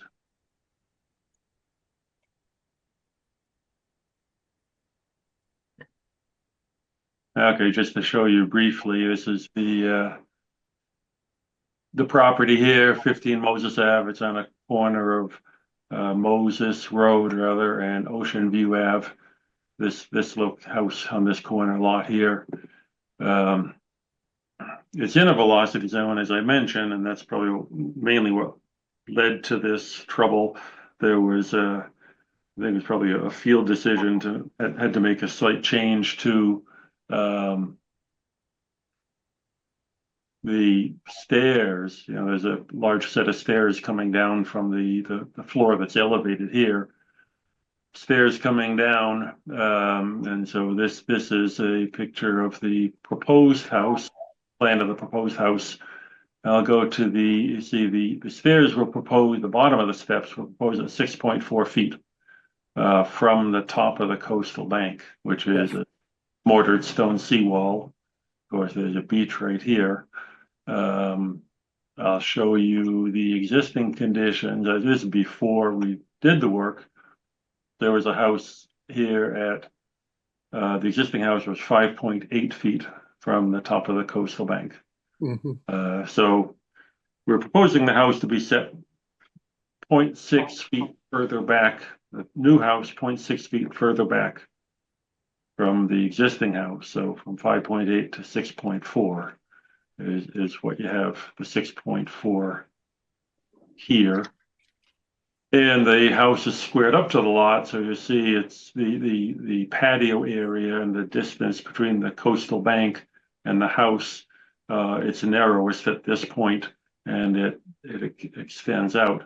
And also point that it's the house is as planned and as built is basically parallel with the contours of the beach. We'll get into that in a moment. So this is how it got built.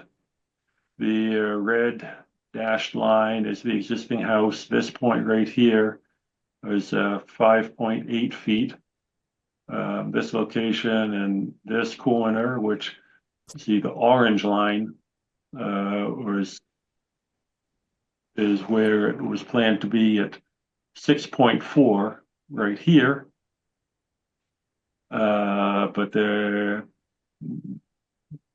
whatever went on there originally, the number of steps was calculated incorrectly. I think they had to add another step or so. It got longer this way and getting longer, and for building code, which I'm not a building code expert, the stairs had to be made a little bit wider for the proper width. So rather than 6.4, rather than 5.8, which is the closest the house was to begin with, it ended up at the bottom steps at 5.0 feet from the top of the coastal bank. The top of the coastal bank, of course, have a picture, if I can get to my photos in a second. Hold on one second. There. Well, this is the steps here, and there are a couple of the 5. It was intended to end up here, but it ended up here. Oh, this here is 5 feet. This was the 6.4 feet to this location. It is at a, the stairs are at an angle. I want to show you that this off to the right here, the picture of this is the seawall. The top of the seawall the top of the coastal bank is the outer face. That flagging there is the top of the coastal bank, the face of the coastal bank here on the outer. So it's, you can see the stairs are separated from the coastal bank, from the resource area. This was always intended to be, always approved to be, this bluestone, this paving here, with this wall rebuilt with the bluestone cap on top.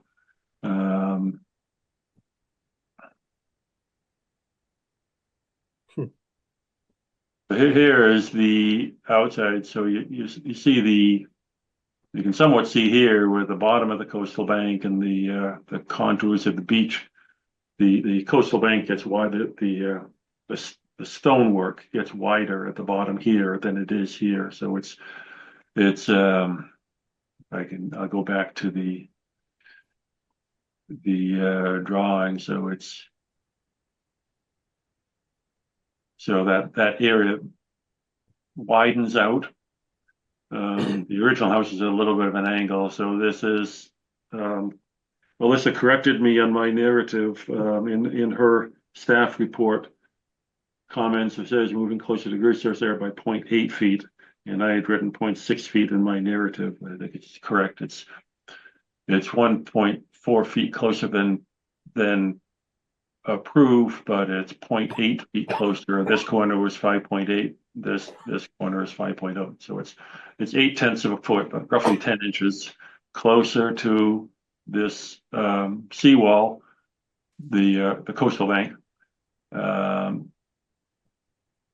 But all of the others, particularly the old house, was 48 feet from the mean high water line. This point of the bottom of the steps is 49 feet from the mean high water line.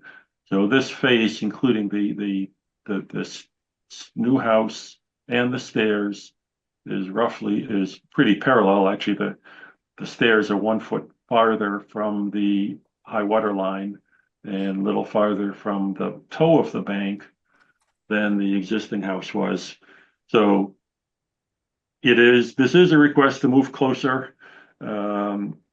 It's a structure, but there is also this seawall that was previously existing. So if that could be considered a structure, this was approved to be all bluestone paving in here.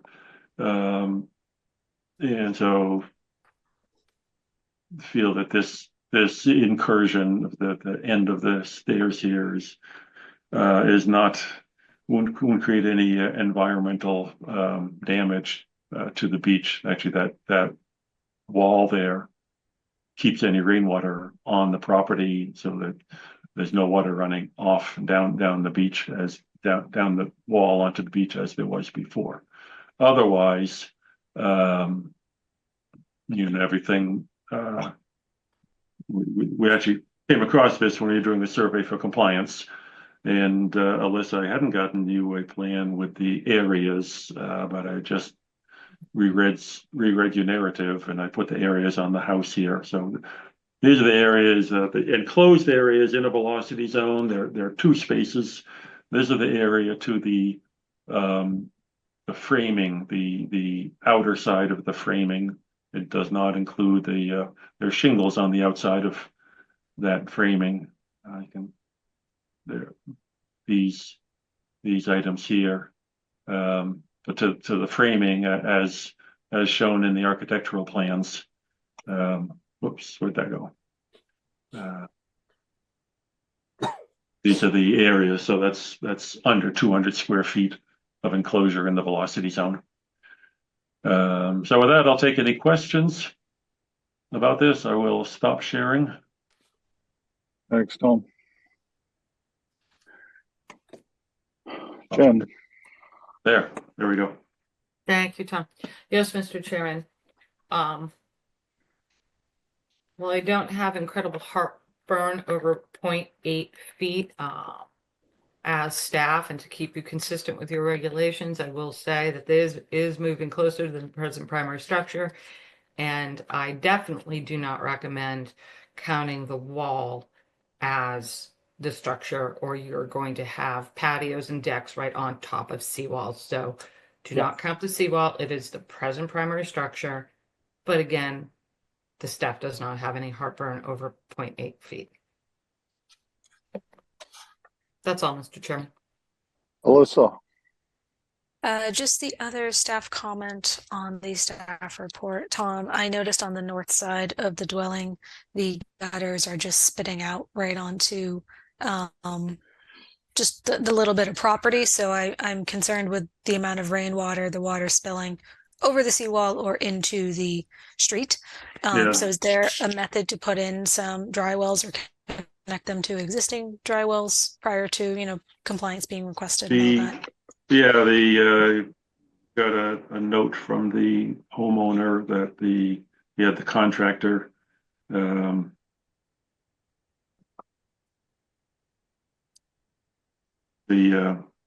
contractor attached. I'd have to go and look exactly where, but he had the dry well the downspout goes into a dry well now. Okay, thank you so much. Okay, thank you. Commissioner comments, Courtney. Is this the primary set of egress for the house, or? It's one of them. They have two, of course. Yeah, one in the front door, understood. one are internal, and this is the second means of egress. And what's the width of the stairs? Say inside the handrail. Jeez. I'd have to, that I didn't measure. I mean, it looks to be about 4 to 5 feet. The stairs themselves are, I think we had measured as, I'm leaning over to measure on my computer. I mean, it looks. The stair, the outer point of the treads, it's like 5 feet. 5.01 feet to the outside. Yeah. And then about 6 inches of that is taken up with handrail. So yes, got about 4 to 4.5 feet of stair, right? Right. So, but the code, unless they've changed the code, I believe the code is, the minimum is 3 feet of clear. Is that correct? Yep. So, I mean, we could ask you to slim that up by a foot, and then it would meet everybody's requirement, and you'd still be within code. I'm not sure I'm ready to do that. I'm just pointing that out. I can't argue with that on that because I certainly don't know the building code. Yeah, no, but I mean, if you'd made those stairs, instead of being 5 and made them 4 all the way down, you would not have gone over the thing, and you still would have been within code. That's my point. Mm-hmm. So if I was in a really bad mood, I'd say, those should be taken down and build a code and, fit in, and you could. I'm not ready to ask that yet. I'm just pointing that out. So it's not Christmas. You don't have any bags of coal? Huh? You don't have any bags of coal for Christmas time? Yeah. I haven't decided whether I want to put on my curmudgeon hat. All right. Are you good? No other questions? All right. So I'm just going to say, I think it's fine, but just because the stairs are wider, I mean, the whole structure's moved closer to the coastal bank. If you guys are okay with it, I'm okay with it. But, having to add extra run doesn't mean you have to add extra width to the stairway. So that argument does nothing for me. The stairway's a lot wider than it needs to be. It could have been narrower. Again, it's not the end of the world to me. I'm just getting frustrated because we keep getting these requests because stairs are growing longer and wider and blah, blah, blah. And you guys know how I feel about it. I think stairs should have a good run so that they're safe. This is a case where a wider stairway is not necessarily make it a safer stairway. I just think, the whole building shifted. So yeah, that's my 2 cents. If staff's okay with it, I'll live with it. Kevin. I guess I'd have to say I would go along with your comments, Mr. Chairman. No other comments. Thank you. All right. Ron. No comments on the stairs, and thanks for adding the square footage on the inside storage and the access. It's under 200 feet, so at least we did that. Other comments, thank you, and I can live with the stairs as they are. Russ. Mr. Chairman, I agree with Courtney on it. From that one picture, you can almost see where they went over by it. I don't know, and this is just a guess, probably about by 8 or 10 inches anyway. So it looks like it should have been square with a house, instead it's extending beyond, so. I think that was a big problem from the beginning, but again, if staff doesn't have any indigestion over this, I'm not going to get any indigestion over it either. Thank you. Steve? I also support the staff. Thank you. Okay. Betsy? Yeah, I don't have a problem with this, but I'd like to know who the builder was.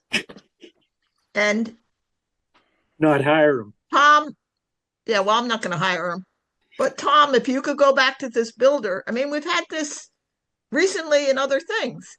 There's an order of conditions, and it references a plan, and they're supposed to follow the plan. So I'm just requesting, Tom, that you must know who the builder is. I do. Remind the builder, and probably Jen knows who the builder is, that this is not, this is not going to fly again if the same builder comes and does this. That's all, Jamie. Yeah. Courtney, something new? Yeah.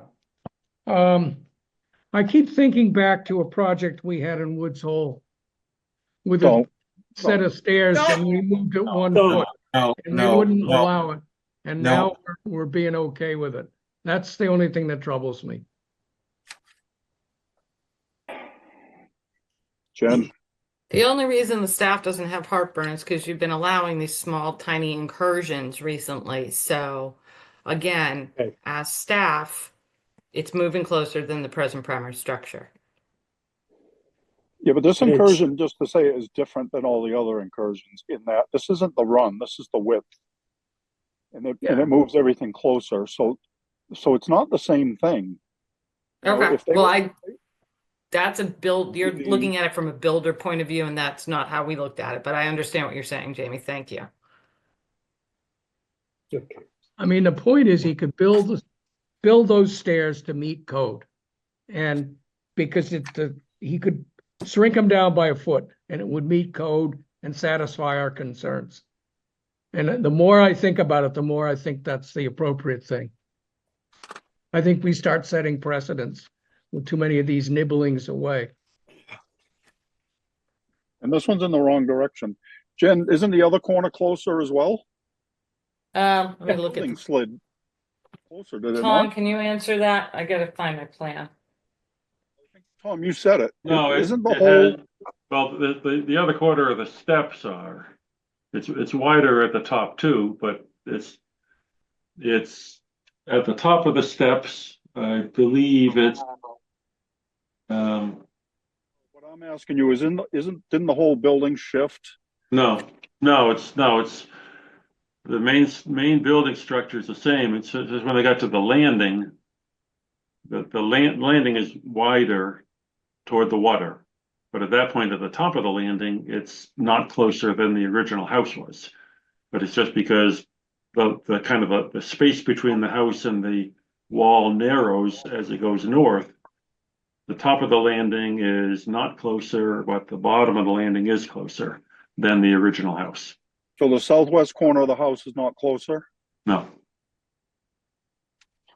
it happens on, I mean, not to blow our own horn, but I mean, any surveyor, we stake out the foundation and foundations typically get in the right place. It's like decks and stairs and things like that. Sometimes go astray.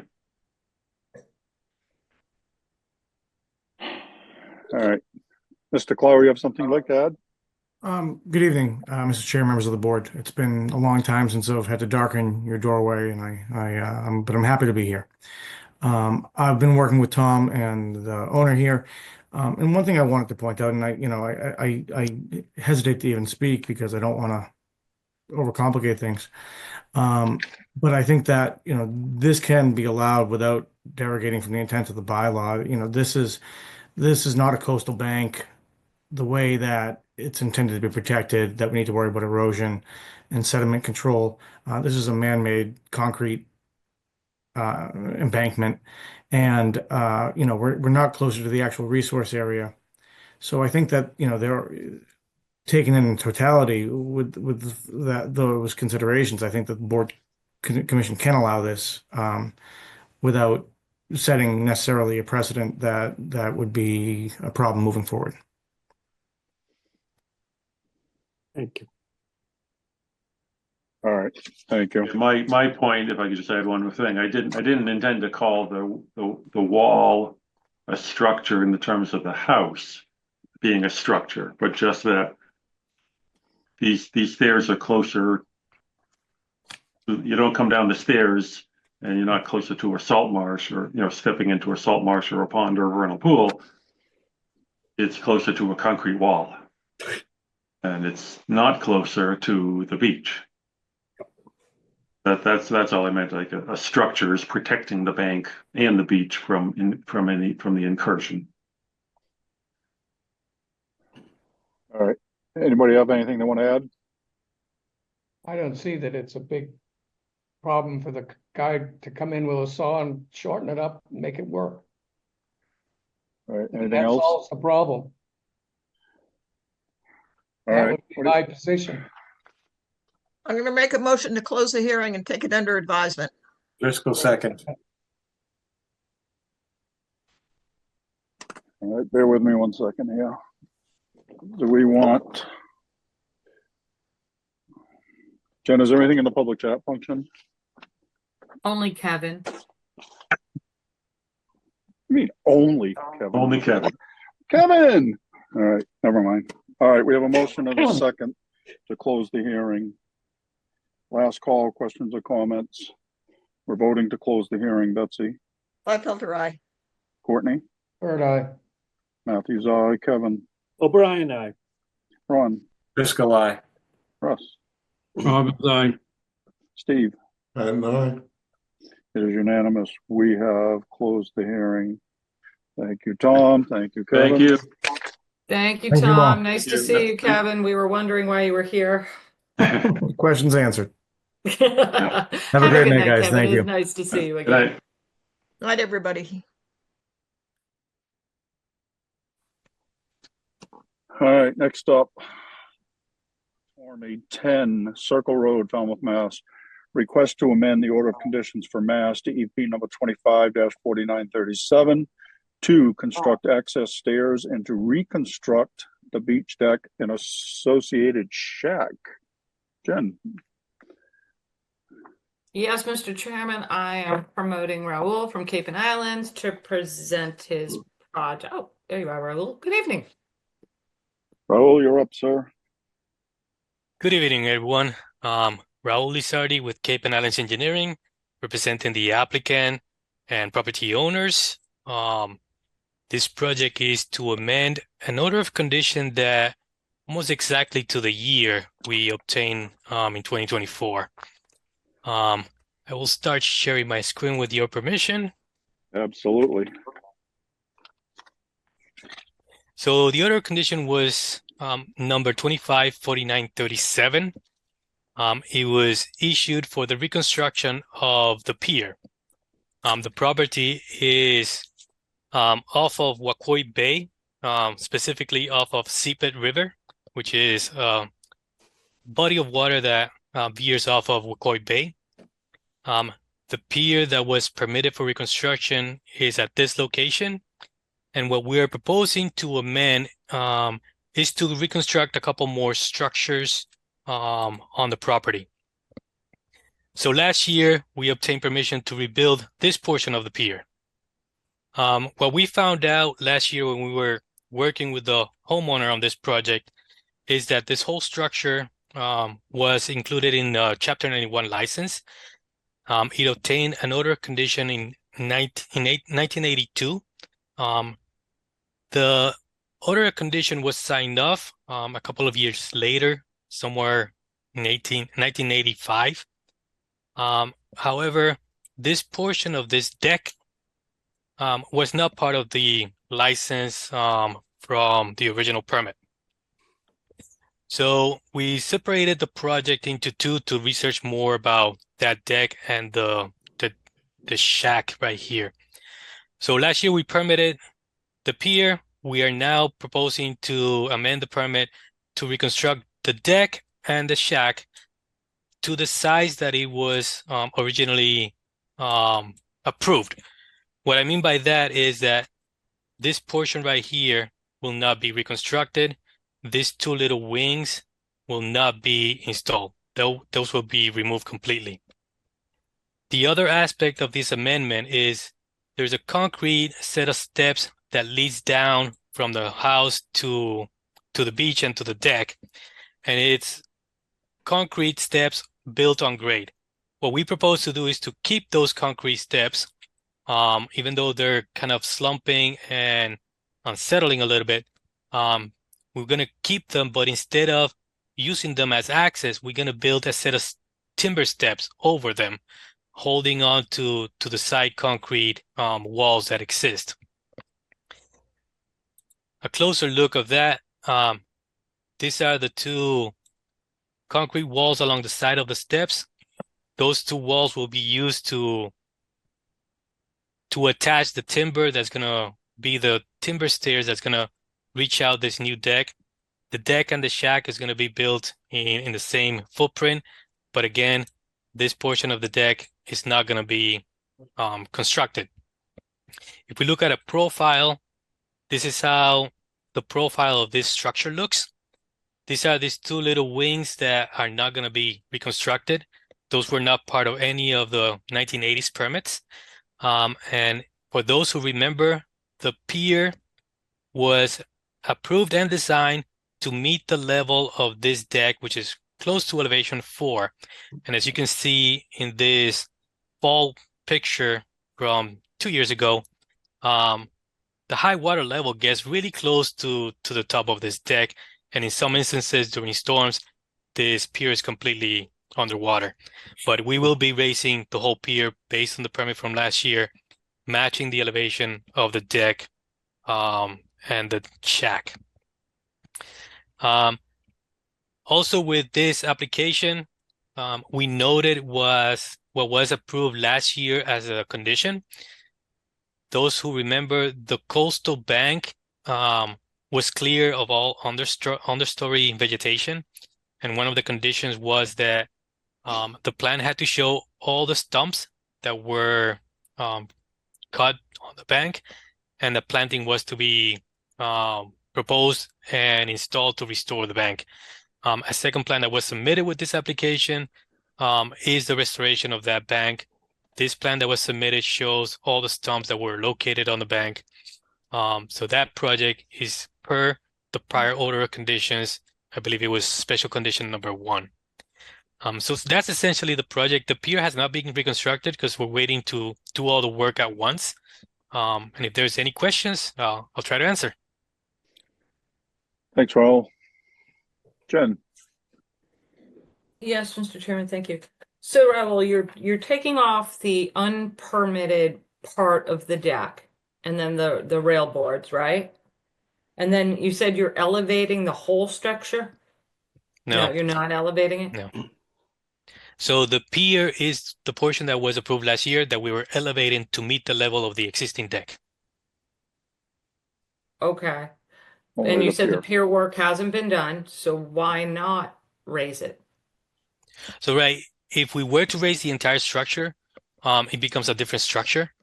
And because the structures had a license, it will go into the building department and it will throw another regulation that requires handrails and guardrails if you go over 30 inches from the highest corner.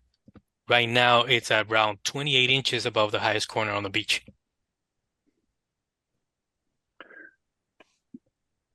Okay, I'm not. It's a guardrail requirement with the building code. Okay, but it would be better for the salt marsh and the resource areas if it was elevated. Right, the deck is not on the marsh. The portion that we're removing is the portion that is closest to the marsh.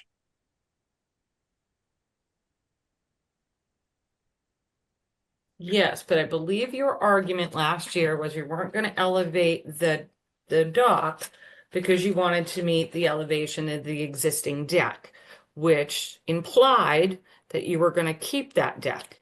Now you're saying you're not keeping the deck, so now you could potentially elevate the entire structure, correct?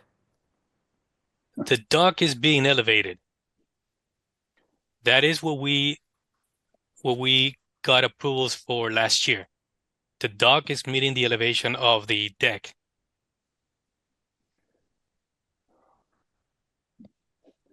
Can you show me the picture again, Raul? Sorry. So if I share the profile, it will probably explain it a little better. So down here on the profile, we have that the existing pier is at elevation 2.9 to 2.6. We're going to elevation 3.8. So you're raising it a foot. Right, Okay. an average about a foot. All right. I still think we broke it in half to keep it at the same or just about the same elevation where it should have been elevated a lot higher over the marsh, but okay. That was my only concern. Thank you, Mr. Chairman. I didn't really grasp that until he was explaining it. Thank you, Raul. All right, Alyssa. Raul, just to piggyback on that, I think it might provide more clarity if you could explain the conflict with it reaching over that 30 inches. You said that it would impact the licensing. Due to the location of the dock, are you unable, to acquire a new license due to its location or the size of it or something like that? Is that why we're trying to keep it under, at a particular height? So just some clarification. The order condition that was approved in 82 and it was closed with a compliance in 85 approved the bigger deck that exists. The license that was issued did not. So there was no reconciling of what the local conservation approved with the certificate of compliance with the license. When we reached out the building department, a license structure through Chapter 91, so long as it remains on that size and that footprint and those dimensions that were approved, then it doesn't need the building department to get involved. If this changes from that license dimension and design that was approved, then the building department comes into play, the building code comes into play. If you have a surface that is 30 inches above the ground, then you need to have guardrails, or like a deck, like an elevated deck, you need to have guardrails. This one doesn't have a corner or the highest point is about 28 inches above the beach. So it doesn't need the guardrails. And that would not make it a different structure than what was licensed before. So I guess we're confused. What's the difference if you have the railings? So you have to an file aesthetic thing, I don't want the rail. or it's a different structure. So now you have to go to the building department to get a permit for a different structure. A Chapter 91 license, the building department will not change what the license approved. So I get what you're saying, Raul. I get you have to go to the building department, but what we're saying is, frankly, I don't care if you have to go back to the building department. Raising the structure would improve the resource areas. See what I'm saying? I don't care if you have to go to Board of Health, building, I mean, our job is to protect the resource areas and improve them. But this deck and the pier are not over marsh. There is a So the strip of resource marsh. areas? There's a strip of marsh to the south and a strip of marsh to the north. The Okay, project is I'm beating a dead horse, so I've said what I needed to say. Thank you, Raul. I'm All all right. set. Thank you. Thank you. Commissioner comments or questions? I don't know where we left off, so I'm going to start all over again. Betsy. I understood you the first time, Raul. I understand where you're going with it. That's all. Thanks. Okay. Courtney, No questions. okay. Kevin, No questions, Mr. Chairman. Thank you. Ron, Oh, Raul, thanks. Good project in removing what shouldn't be there. That's all. Thanks. Bye. Russ, No questions or comments, Mr. Chairman. okay. Steve, No questions, Mr. Chairman. all right. Jen, is there anything in the public chat function, please? Nothing in the public chat function, Mr. Chairman. All right, what are you thinking? Make a motion to close the hearing and take it under advisement. Third, second. All right, we have a motion and a second to close the hearing. Last call, questions or comments? We're voting to close the hearing. Betsy, Gladfelter, aye. Courtney, Bird eye. Matthews, aye. Kevin, O'Brien, aye. Ron, Driscoll, aye. Russ, Robbins, aye. Steve. And I. It is unanimous. We have closed this hearing. Thank you, Raul. Thank you. Thank Good you, night, everyone. Raul, you're okay with the next one going to the second? Thank you.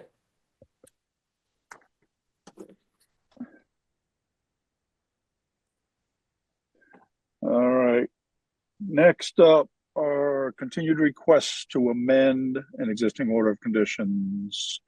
First up, Donna Haber-Kornberg, trustee, Donna Haber-Kornberg, 2021 Revocable Living Trust, 70 Kerry Lane, Falmouth, Mass. Request to amend the order of conditions for Mass DEP number 25-4742 to permit a fieldstone wall, ramps, and a relocated masonry wall after the fact. And for the record, Ron is not on the quorum. Jen? Yes, Mr. Chairman, they are, the applicant is requesting a continuance until April 2nd. So moved. Bird, second. Stay with me. All right, we have a motion and a second to continue this amendment request until April 2nd. Questions or comments?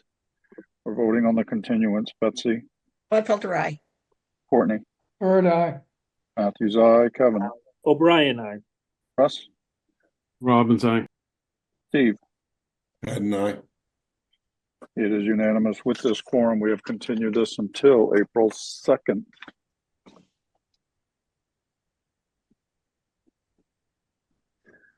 All right, next up, request to extend an existing order of conditions.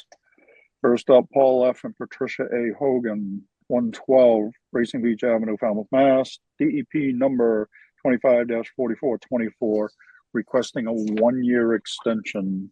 Jen? Yes, Mr. Chairman, this project has been going on for quite a while.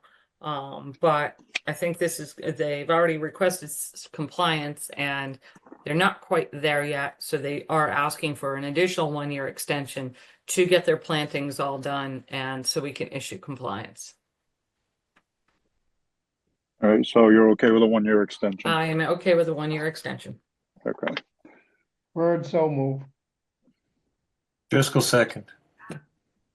We have a motion and a second to grant a 1-year extension. Questions or comments? We're voting on the extension. Betsy? Gladfelter, aye. Courtney? Bird eye. Matthews, aye. Kevin? O'Brien, aye. Ron? Driscoll, aye. Russ? Robbins, aye. Steve? And I.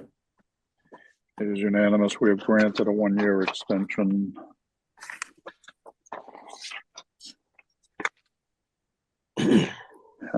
Next up, continued hearings under an enforcement order. First up, Jane Sahagian, 21 Davis Neck Road, Falmouth, Mass. Unpermitted vegetation removal, installation of a patio, and construction of a staircase within conservation jurisdiction. Jen?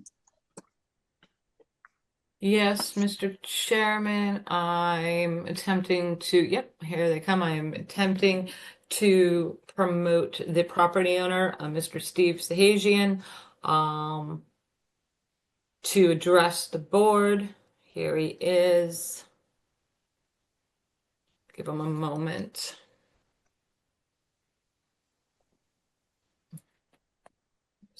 Come on, Mr. Sage. There.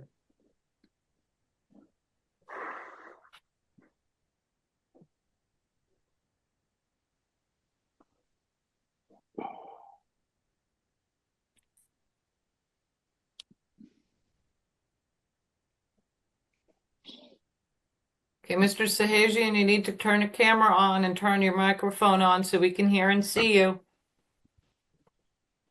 It's going to be in the bottom left corner of your screen.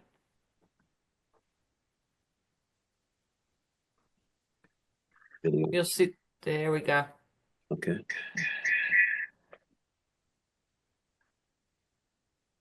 Can you see me? Yes, Mr. Sahajian. Good evening.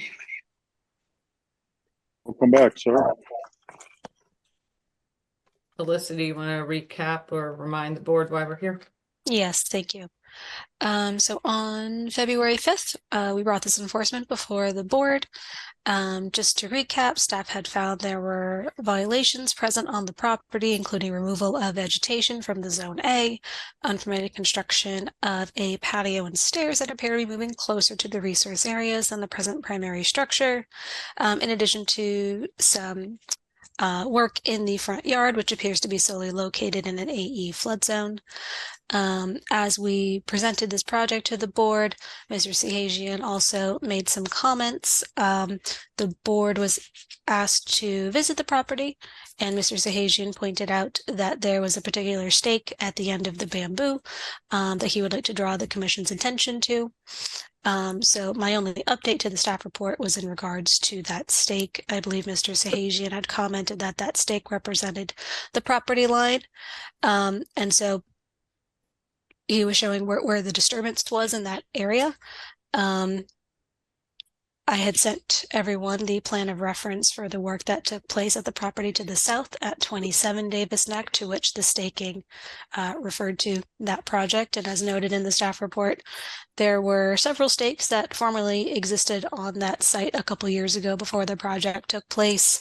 The staking with the green flags represented the proposed planting area that was up in the northern part of the plan. And then the pink staking outlined the limit of work, which was synonymous with the property line in that particular area. So just to note that that stake on site was not indicative of a property line stake, but rather where plantings were to be proposed.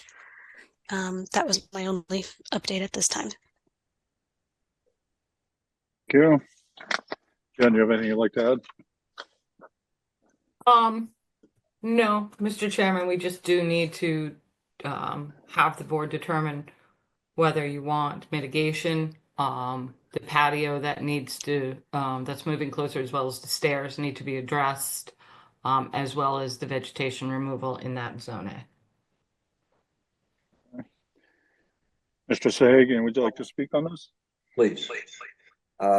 Firstly, with regard to the stake, the one that you're showing with a green tag, I believe is, I think it says right on it, stake plantings. What I thought I had said to you during the last meeting was the last stake in the bamboo was, and it's got a red tag on it, is the lot line, which is further within to our land. That green stake was put there for plantings, which were planted on my land.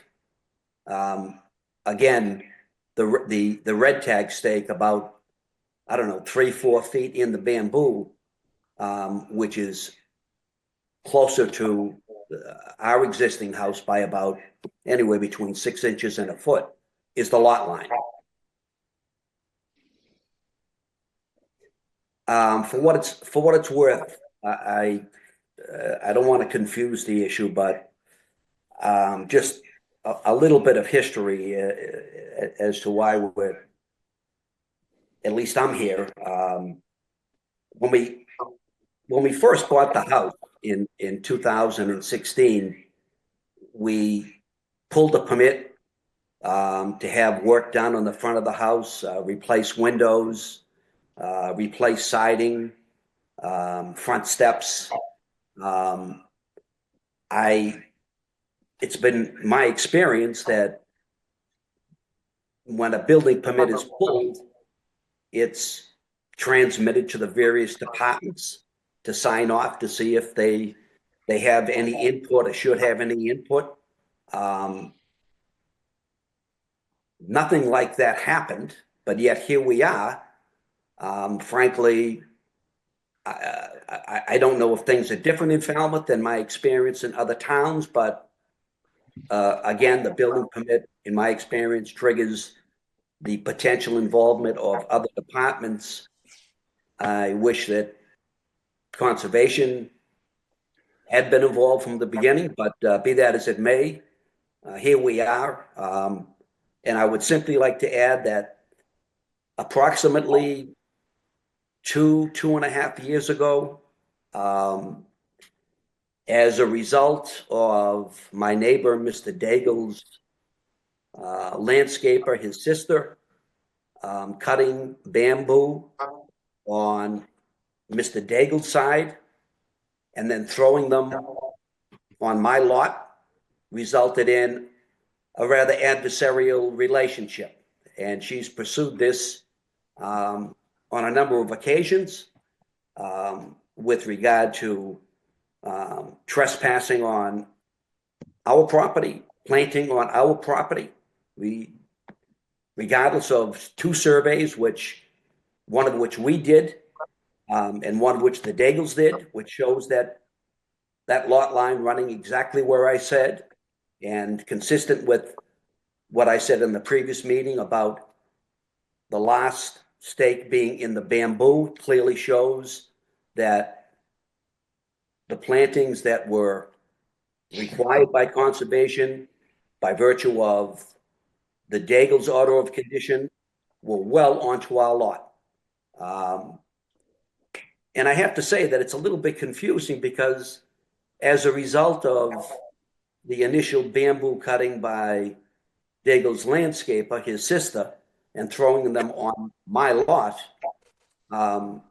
conservation requested a meeting with me, which I attended, at which time what you categorize as a patio, which I don't think characterizes that appropriately, but be that as it may, and the steps, we're standing literally 10 feet from the steps, and I believe it was Jen and Alyssa, along with one guy.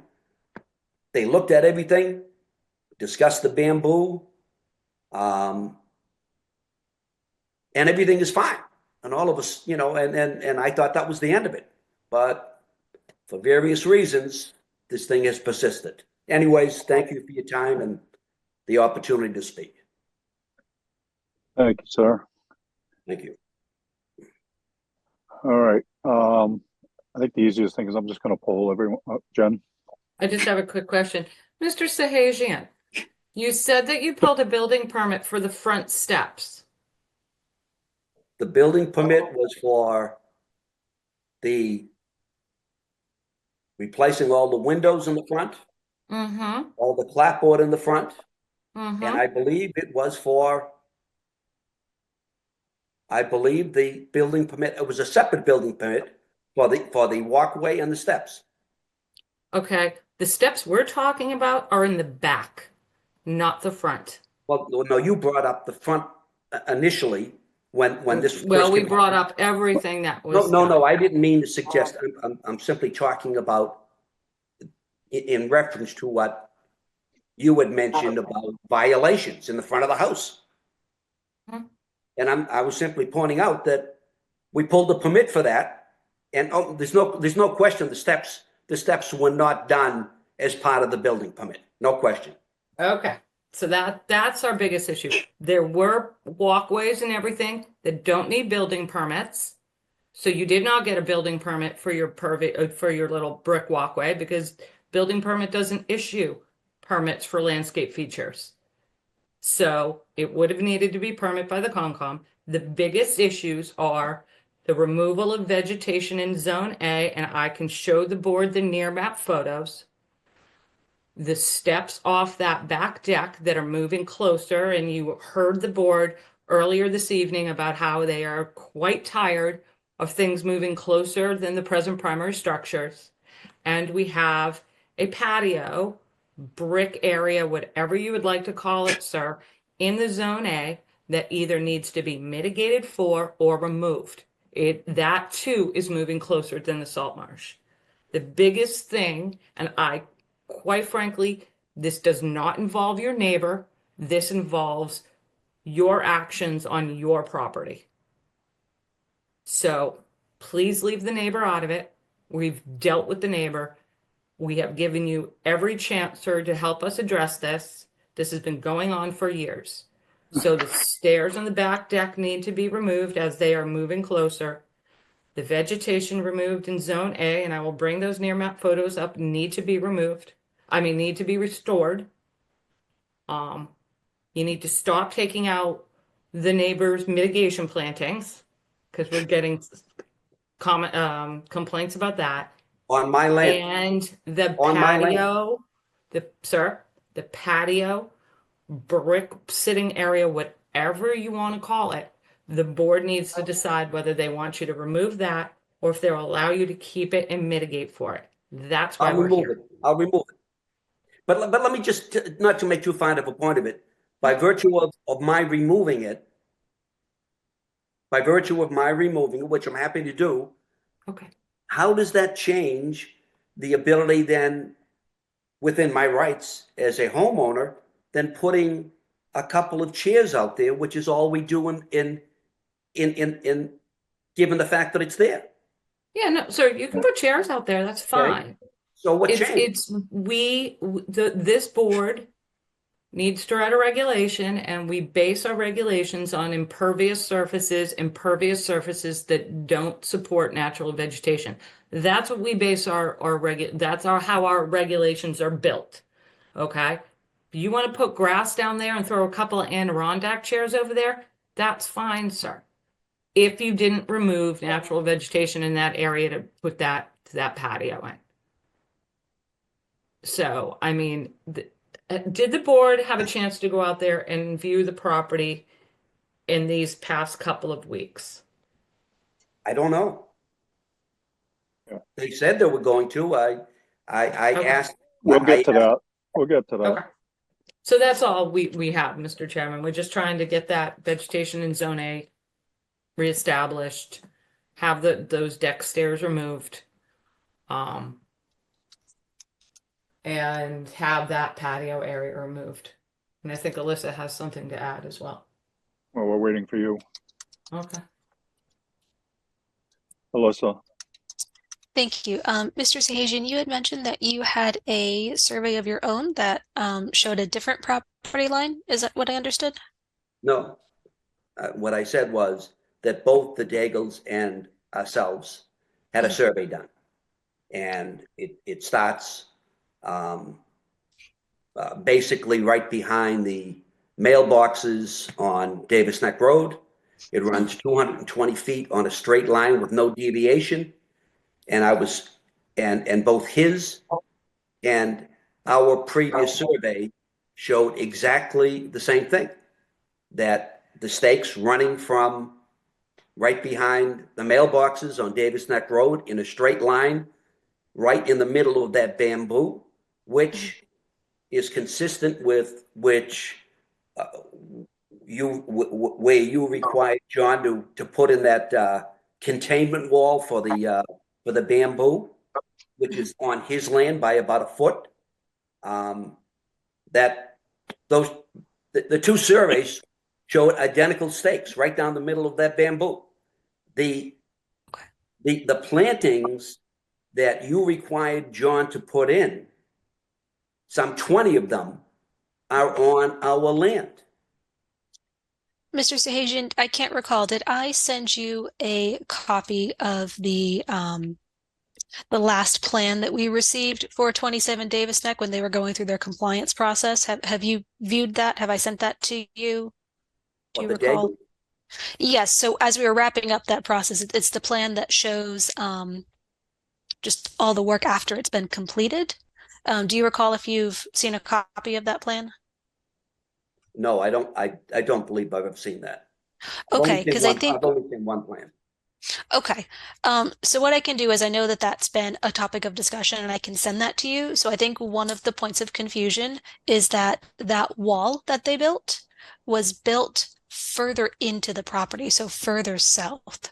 So there's actually more space between the wall and the property line than was originally proposed. So that was the area that was filled with plantings.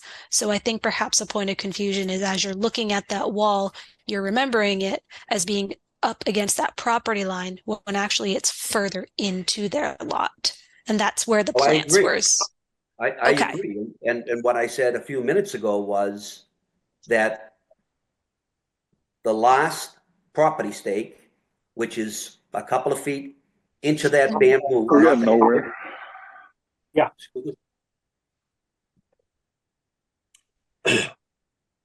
I can be all set. All right. Mr. Chairman, would you like me to show you the near map photos from that shows the vegetation removal areas that we're concerned with? Sure. Sure. Okay.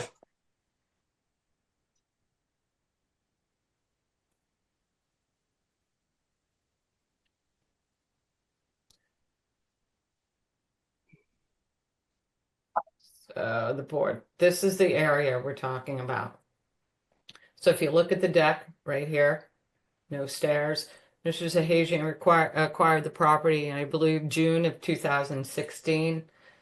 Here's another one from April of 16. You can see the shrubby material here. That's March of 17. Lawn. So all that shrub was removed. That's 18. It's 19. Now the staircase comes in right here. Yep. And then this gravel sitting area right there, which is in zone A of the salt marsh, which is right up in here. That came in between 19 and 20. Again, the stairs. These are this brick patio and improvements to the driveway is what Alyssa was talking about, with improvements in the front that were unpermitted. The building department would not have anything to do with this brick walkway or any sort of enlargement of the driveway. Again, now nice green lawn where it used to be shrubs. Could you show me the area where the shrubs were removed? I'm looking at it right in this area, sir. This is lawn. This is lawn. This is some sort of shrub material. Some sort of shrub material. In spite of the fact that, as I mentioned last time, when this house was built, there were no requirements for plantings. So you're now saying that I removed something that wasn't there, that didn't have to be there.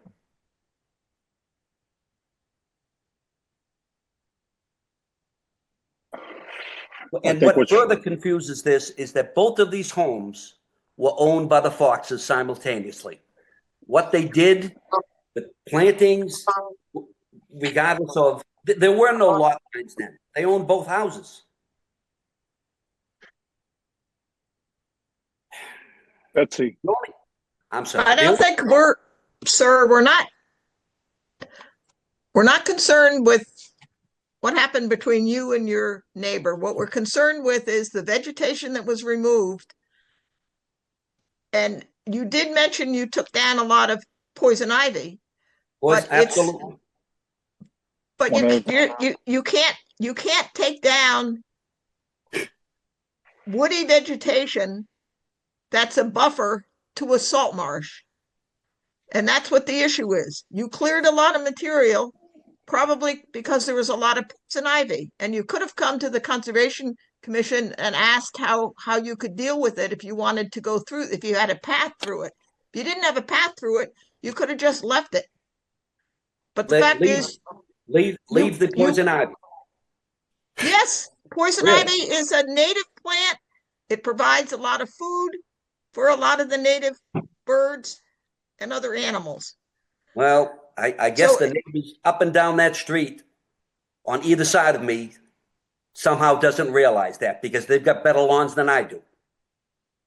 I guarantee you not one of them has any poison ivy. Mr. Sahajian, I'm only talking about why we're here for your piece of property. And the fact is, to protect the wetland resources, we have requirements for woody buffers. And you've cut that woody buffer, and we're trying to Restore it. restore it. And we don't have to restore it with poison ivy. Gee, I'm thanks. sure you don't want poison ivy, but No, there I are don't. other wetland plants that could fulfill the role of that's needed in a woody buffer. You know, what's really interesting is when this process started, I was bombarded with pictures showing these plants that you removed. All of a sudden now, it's moved to poison ivy, which I should subject my children and grandchildren to, because why? Well, Right. there's a process for everything. So we're in resources. Jen, or Mr. Sahagan, from the deck, it's a second floor deck. First floor. Oh, okay. Is that the only set of stairs that comes off that deck? Yes. Excuse me, that's wrong. From the side of the house, there's a set of stairs that goes into the side entrance of the house, and it feeds that deck. In order to get to the backyard, you have to walk down it's not terrible, but it's, a little bit of a down into, there's nothing there but grass. So it's right Okay. adjacent to the existing bamboo. Gotcha. Okay. All right. So Jen, what we would be looking for, bear with me, in an enforcement order would be, would we allow the stairs to stay or not? In an A zone, right? Mm-hmm. Okay. And then the vegetation should be replaced. Mm-hmm. And the patio should be either removed or mitigated for. Mm-hmm. So could the stairway be mitigated for? No, the stairway is moving closer than the present primary structure in the A zone of the salt marsh. We are is it A zone of the salt marsh, Alyssa? Problem is we do not have a plan on this property. So we need a plan first to determine whether or not that staircase can remove. It's going to be close. It's going to be really close on whether or not that staircase needs to be removed or can remain. If it can remain, it needs to be mitigated for. The gravel little patio area, brick, whatever it is, that needs to either be removed as it's moving closer I'd or say so, mitigated yeah. for. Yeah.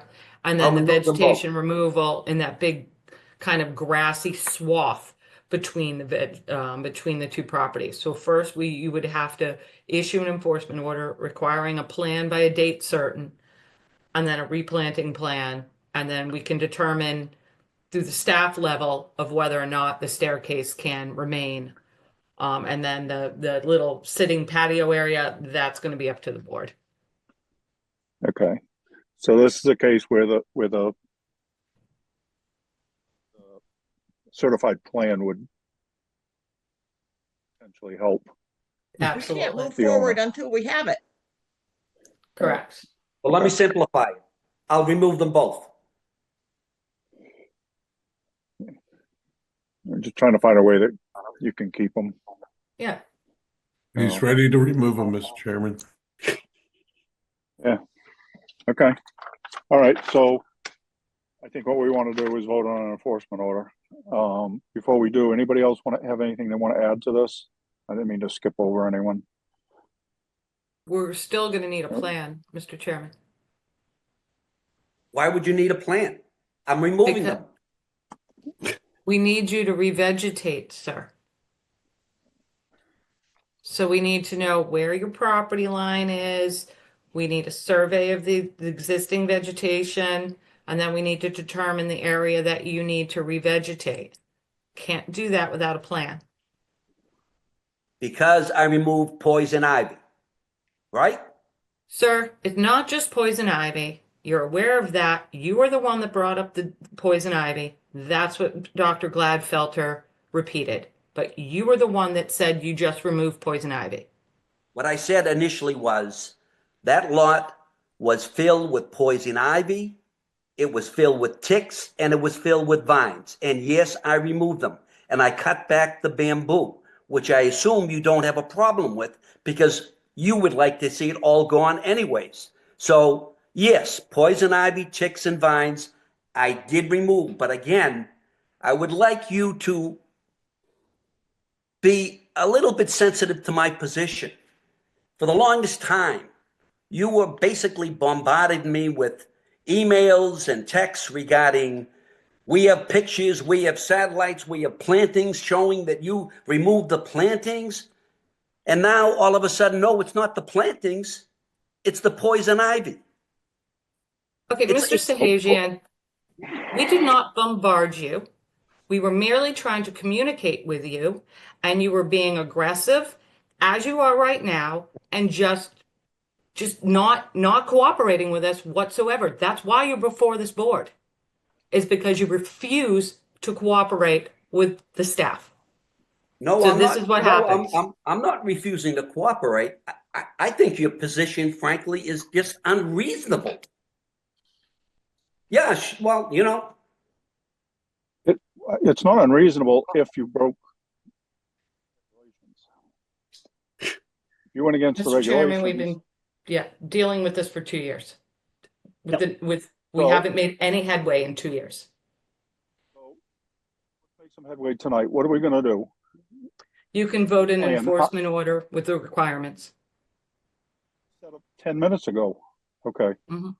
I'll make a motion to issue an enforcement order, but I need some guidance from the require a commission as to plan. what's going to be in it. Sure. We need a plan. Including the plan that- wetland resources. Yep, including the wetland resources. Then we need a restoration plan to at least fill in the A buffer of the salt marsh to where we can clearly see is now a big Had swath been. of lawn. Right. And then from a staff level, we can work with Mr. Sahajian to determine whether or not the stairs need to be removed. If they fall outside of that zone A buffer to the salt marsh, we can work with him to add additional mitigation so he can keep the stairs. And then the board needs to decide whether or not that little gravel, brick, whatever it is, sitting area can remain. If it does, if the board allows it to remain, then he needs to mitigate for that. So there's going to be a lot of restoration and mitigation. A lot. Oh, I'm sure. Well, Yep. Mr. Chairman, I'd like to restate a request that I made at the last hearing, which was I would like to ask for a continuance, and I would like to ask if, and it may be a big ask. I know this is a voluntary board, and frankly, I don't know why you subject yourself to this. I don't mean that. I don't mean that. It's a very unselfish thing that you're doing. But I would sincerely like, if at all possible, to meet with you at the house. And I don't know if anybody's been out to the house or not. I was told there was going to be a site visit. You tell me when, anytime. I'll make sure I'm there and try to explain why I think what I'm being faced with is just so difficult to accept. Yeah, the hardest part is that because we don't have, correct me, Jen, if I'm wrong, that we don't have a current plan. We don't have any plan.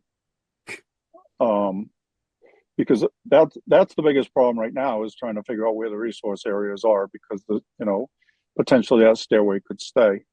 I'd like to see those pictures a little better. As far as what vegetation is is, well, bear with me, alleged to have been removed. So, you know what I'm saying? It's, I don't know. We'd be He's happy to not- continue it, Mr. Chairman, and I can work with Mr. Sahajian to come up with a few dates that I can present to the board. Mr. Sahajian, the problem is I would have to post a public meeting. I'll have to post it in accordance with the open meeting law if I have more than 4 members of the Concom. If you're okay with that, then I can do that. That does not necessarily mean the public is allowed on your property. It just means I have to post a public meeting. Are you comfortable with that, sir? Yes. Okay. Yeah, because that's no big deal. It just means that more of us Yeah. can go at one time. Correct. You know? So, so I don't know. I don't want to speak for everybody. I'm fine with that. I can't do anything next week though. I'm just speaking on my end of things. And then, and obviously we want to give Mr. Sagan the chance, you know, to you know, offer what dates would be good for him too, because he's traveling. So, Mr. Sahajian, are Friday mornings good for you or not? Whatever is good for the board, I will accommodate. Okay. Jamie and Russ, I'm gonna look at you two because you're probably the schedules I have to work around the most. you were just going to say you were the problems. I saw that. No. Okay. Like I said, Russ, my could you restriction do is- an early morning or no? Not No? at 8 o'clock. That's for sure. My busiest time is at 8 o'clock, but I get there Okay. and usually they're out about 9. So anytime after 9 is okay, but 8 o'clock, absolutely. Okay. Mr. Sahajian, why don't we continue this until April 2nd? Let me work with the board to determine a good time for them, and then I can reach out to you and confirm if it's a good time for you. I know Thank you really want the board to go out there so you can talk to them, so let's try to make this happen for you, sir, okay? Thank you. Not a problem. So if we continue this matter to April 2nd, Mr. Chairman, it'll give us time to coordinate with the board. At the request of the applicant, I make a motion to continue to April 2nd. Fiscal second. All right. Last call, questions or comments? I think this makes good sense. So let's try to move forward. All right, we're voting on the continuance to April 2nd, and Jen, you'll work We out will- the date yeah. for a site visit, and anybody that wants to join, that would be the time. All right, we're voting on the continuance. Betsy, Gladfelter, aye. Courtney, Bird eye. Matthews, aye. Kevin, O'Brien, I. Ron, Driscoll, aye. Russ, Robbins, aye. Steve. And, It is unanimous. We have continued this until April 2nd. So staff will be in touch, Mr. Sagan. Thank you. Yes, one thing before we go, Mr. Sahajian, if some of the board members cannot make it at that scheduled time, would it be, you don't mind them just going randomly to your property so they can review it, correct? Absolutely. Yep. Okay, thank you very much, sir. We're Thank gonna you. try to get you through this. Appreciate it. Thank you. Let me, hang on one second, Mr. Chairman.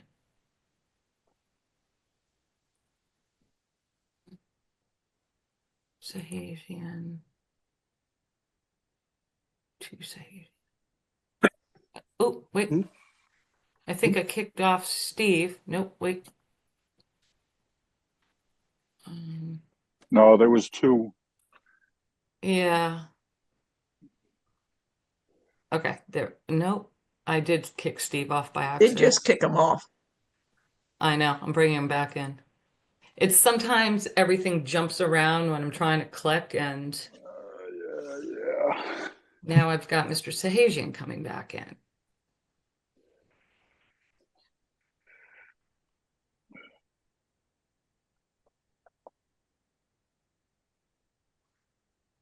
Steve. Steve, I need you to rejoin us. I kicked you out by accident. I'd take it personal if I were you. I wouldn't come back.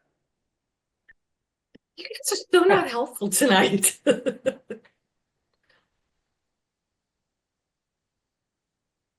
Now Steve's declining to come back. Smart man. Good for him. So much for a quick meeting.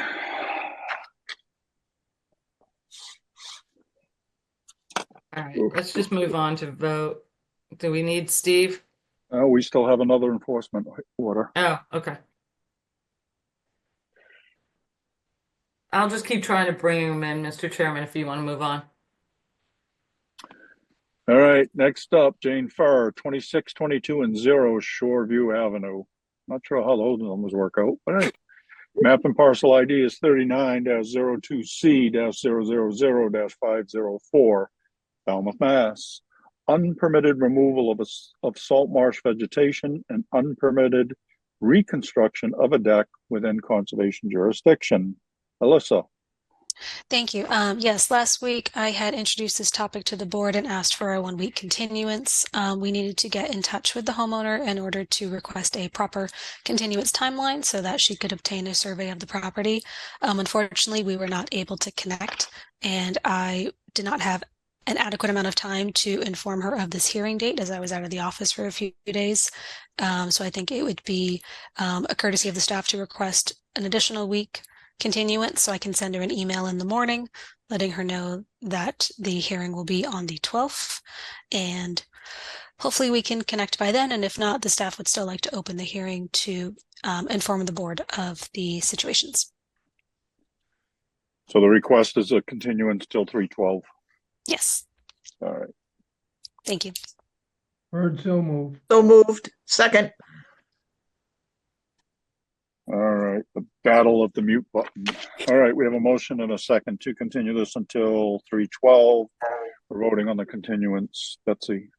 Gladfelder, aye. Courtney. Heard, aye. Matthews, aye. Kevin. O'Brien, aye. Ron. Driscoll, aye. Russ. Robbins, aye. And I don't see Steve, so it's almost unanimous with an almost full quorum. We've continued this until 3/12.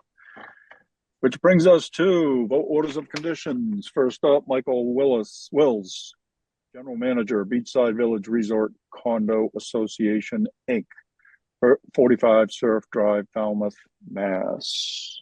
Jen. I'm going to give this one to Alyssa. The quorum is all of us. Yep, I can recap these since Jen wasn't here last week. I'll just take the notes. Sure. Oh, that's right. She was away. Oh, I forgot. Thank you. What a night. Time for bed. Okay.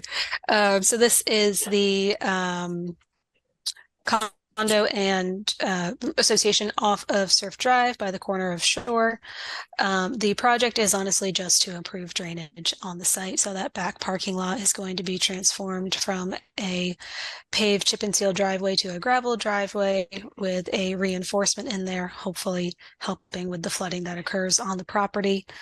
In discussion with Rob from Bracken, we did get an updated site plan with the Limois on it. We also he pulled apart part of the maintenance plan that was submitted to us that did show that there is a plan in place to keep the drainage clear of gravel and general maintenance of it. So that is part of the plan.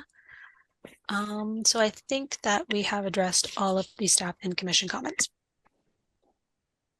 I think it's a great project. All right, questions or comments? Courtney. Should we specify that there'll be a meeting with the contractor before commencement of work? We can arrange that. I mean, I'm a little gun shy based on some of the previous recent situations we've been facing. So I think it's important. This is a little simpler. This is just to improve Oh, drainage I in the know. driveway. All right. I'll make a motion to issue an order of conditions as discussed. Second. All right. We have a motion and a second to issue an order of conditions. Last call, questions or comments? We're voting. Betsy. Gladfelder, aye. Courtney. Bird eye. Matthews, aye. Kevin, O'Brien, aye. Ron, Driscoll, aye. Russ. Robbins, aye. It is unanimous with this quorum. We have issued an order of conditions.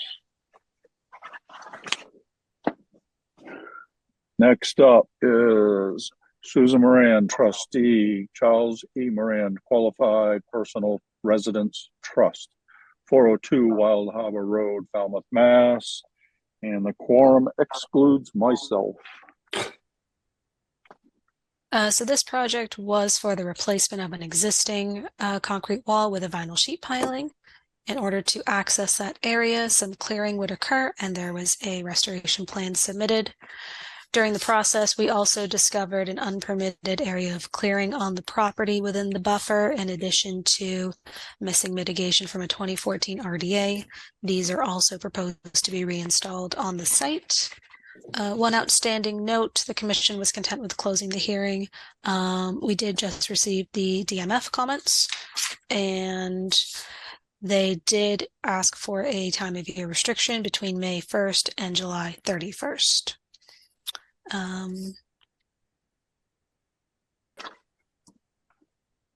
They had another note. It's going to be within the same footprint. They're not looking for expansion of the footprint.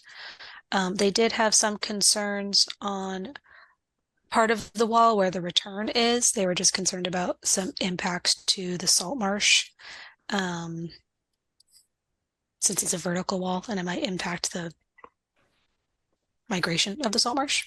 But with any wall, there is some need for return. So I'm not sure if the commission had concerns with that or not. Ben That's all. Carson's gonna be doing the work, I believe, and he'll just Can't cover hear the you. salt marsh. Can you Couldn't repeat hear that, you, Jim? Jen. Okay. I don't know what's going on. Can you hear me now? Yes, thank you. Okay. Ben Carson, I believe, is doing the work, and he can just plate the marsh or mat the marsh. I don't think it's gonna, I mean, obviously it's gonna affect marsh migration, but there's a wall there now, so. All right. I'll make a Questions, motion comments? All right. to issue an order of conditions as discussed. Bird second. All right. You have a motion and a second to issue an order of conditions. Last call, questions, comments, input. Voting on order of conditions, Betsy, Wackelter, aye. Courtney, Bird eye. Kevin, O'Brien, aye. Ron, Driscoll, aye. Russ, Robbins, aye. and Jen kicks Steve out again, so you still have a I quorum. actually, he left. Smart. All right. Almost there. Only 10 more. Next up, Thomas and Marianne Varillo, 43 Southview Way, East Falmouth. Melissa. Yes, thank you. This was a proposal for a dock project in Flax Pond. Nothing too atypical about the proposal other than the staff had required a couple changes made to the plan to enhance what we were looking at for the buffer, including adding the buffer lines. There was an unpermitted kayak rack, which will be removed. The unpermitted slate walkway has been removed. There was a note about an extension to the existing path on the property that will be allowed to regrow. Really nothing else to note at this time. For the record, Ron is not on this quorum. Oh, sure. Now you tell me. Yeah, sorry. I'll make an order of, I'll make a motion to issue an order of conditions as discussed. Bird second. All right. And we have enough for a quorum, so we're good. So we have a motion and a second to issue an order of conditions. Last call, questions, comments, or input. We're voting to issue an order of conditions. Betsy, Wackelter, aye. Courtney, Bird eye. Matthews, aye. Kevin, O'Brien, aye. Russ. Robbins, aye. All right. It is unanimous with this quorum. We have issued an order of conditions. Next up is what we heard earlier tonight, which is for the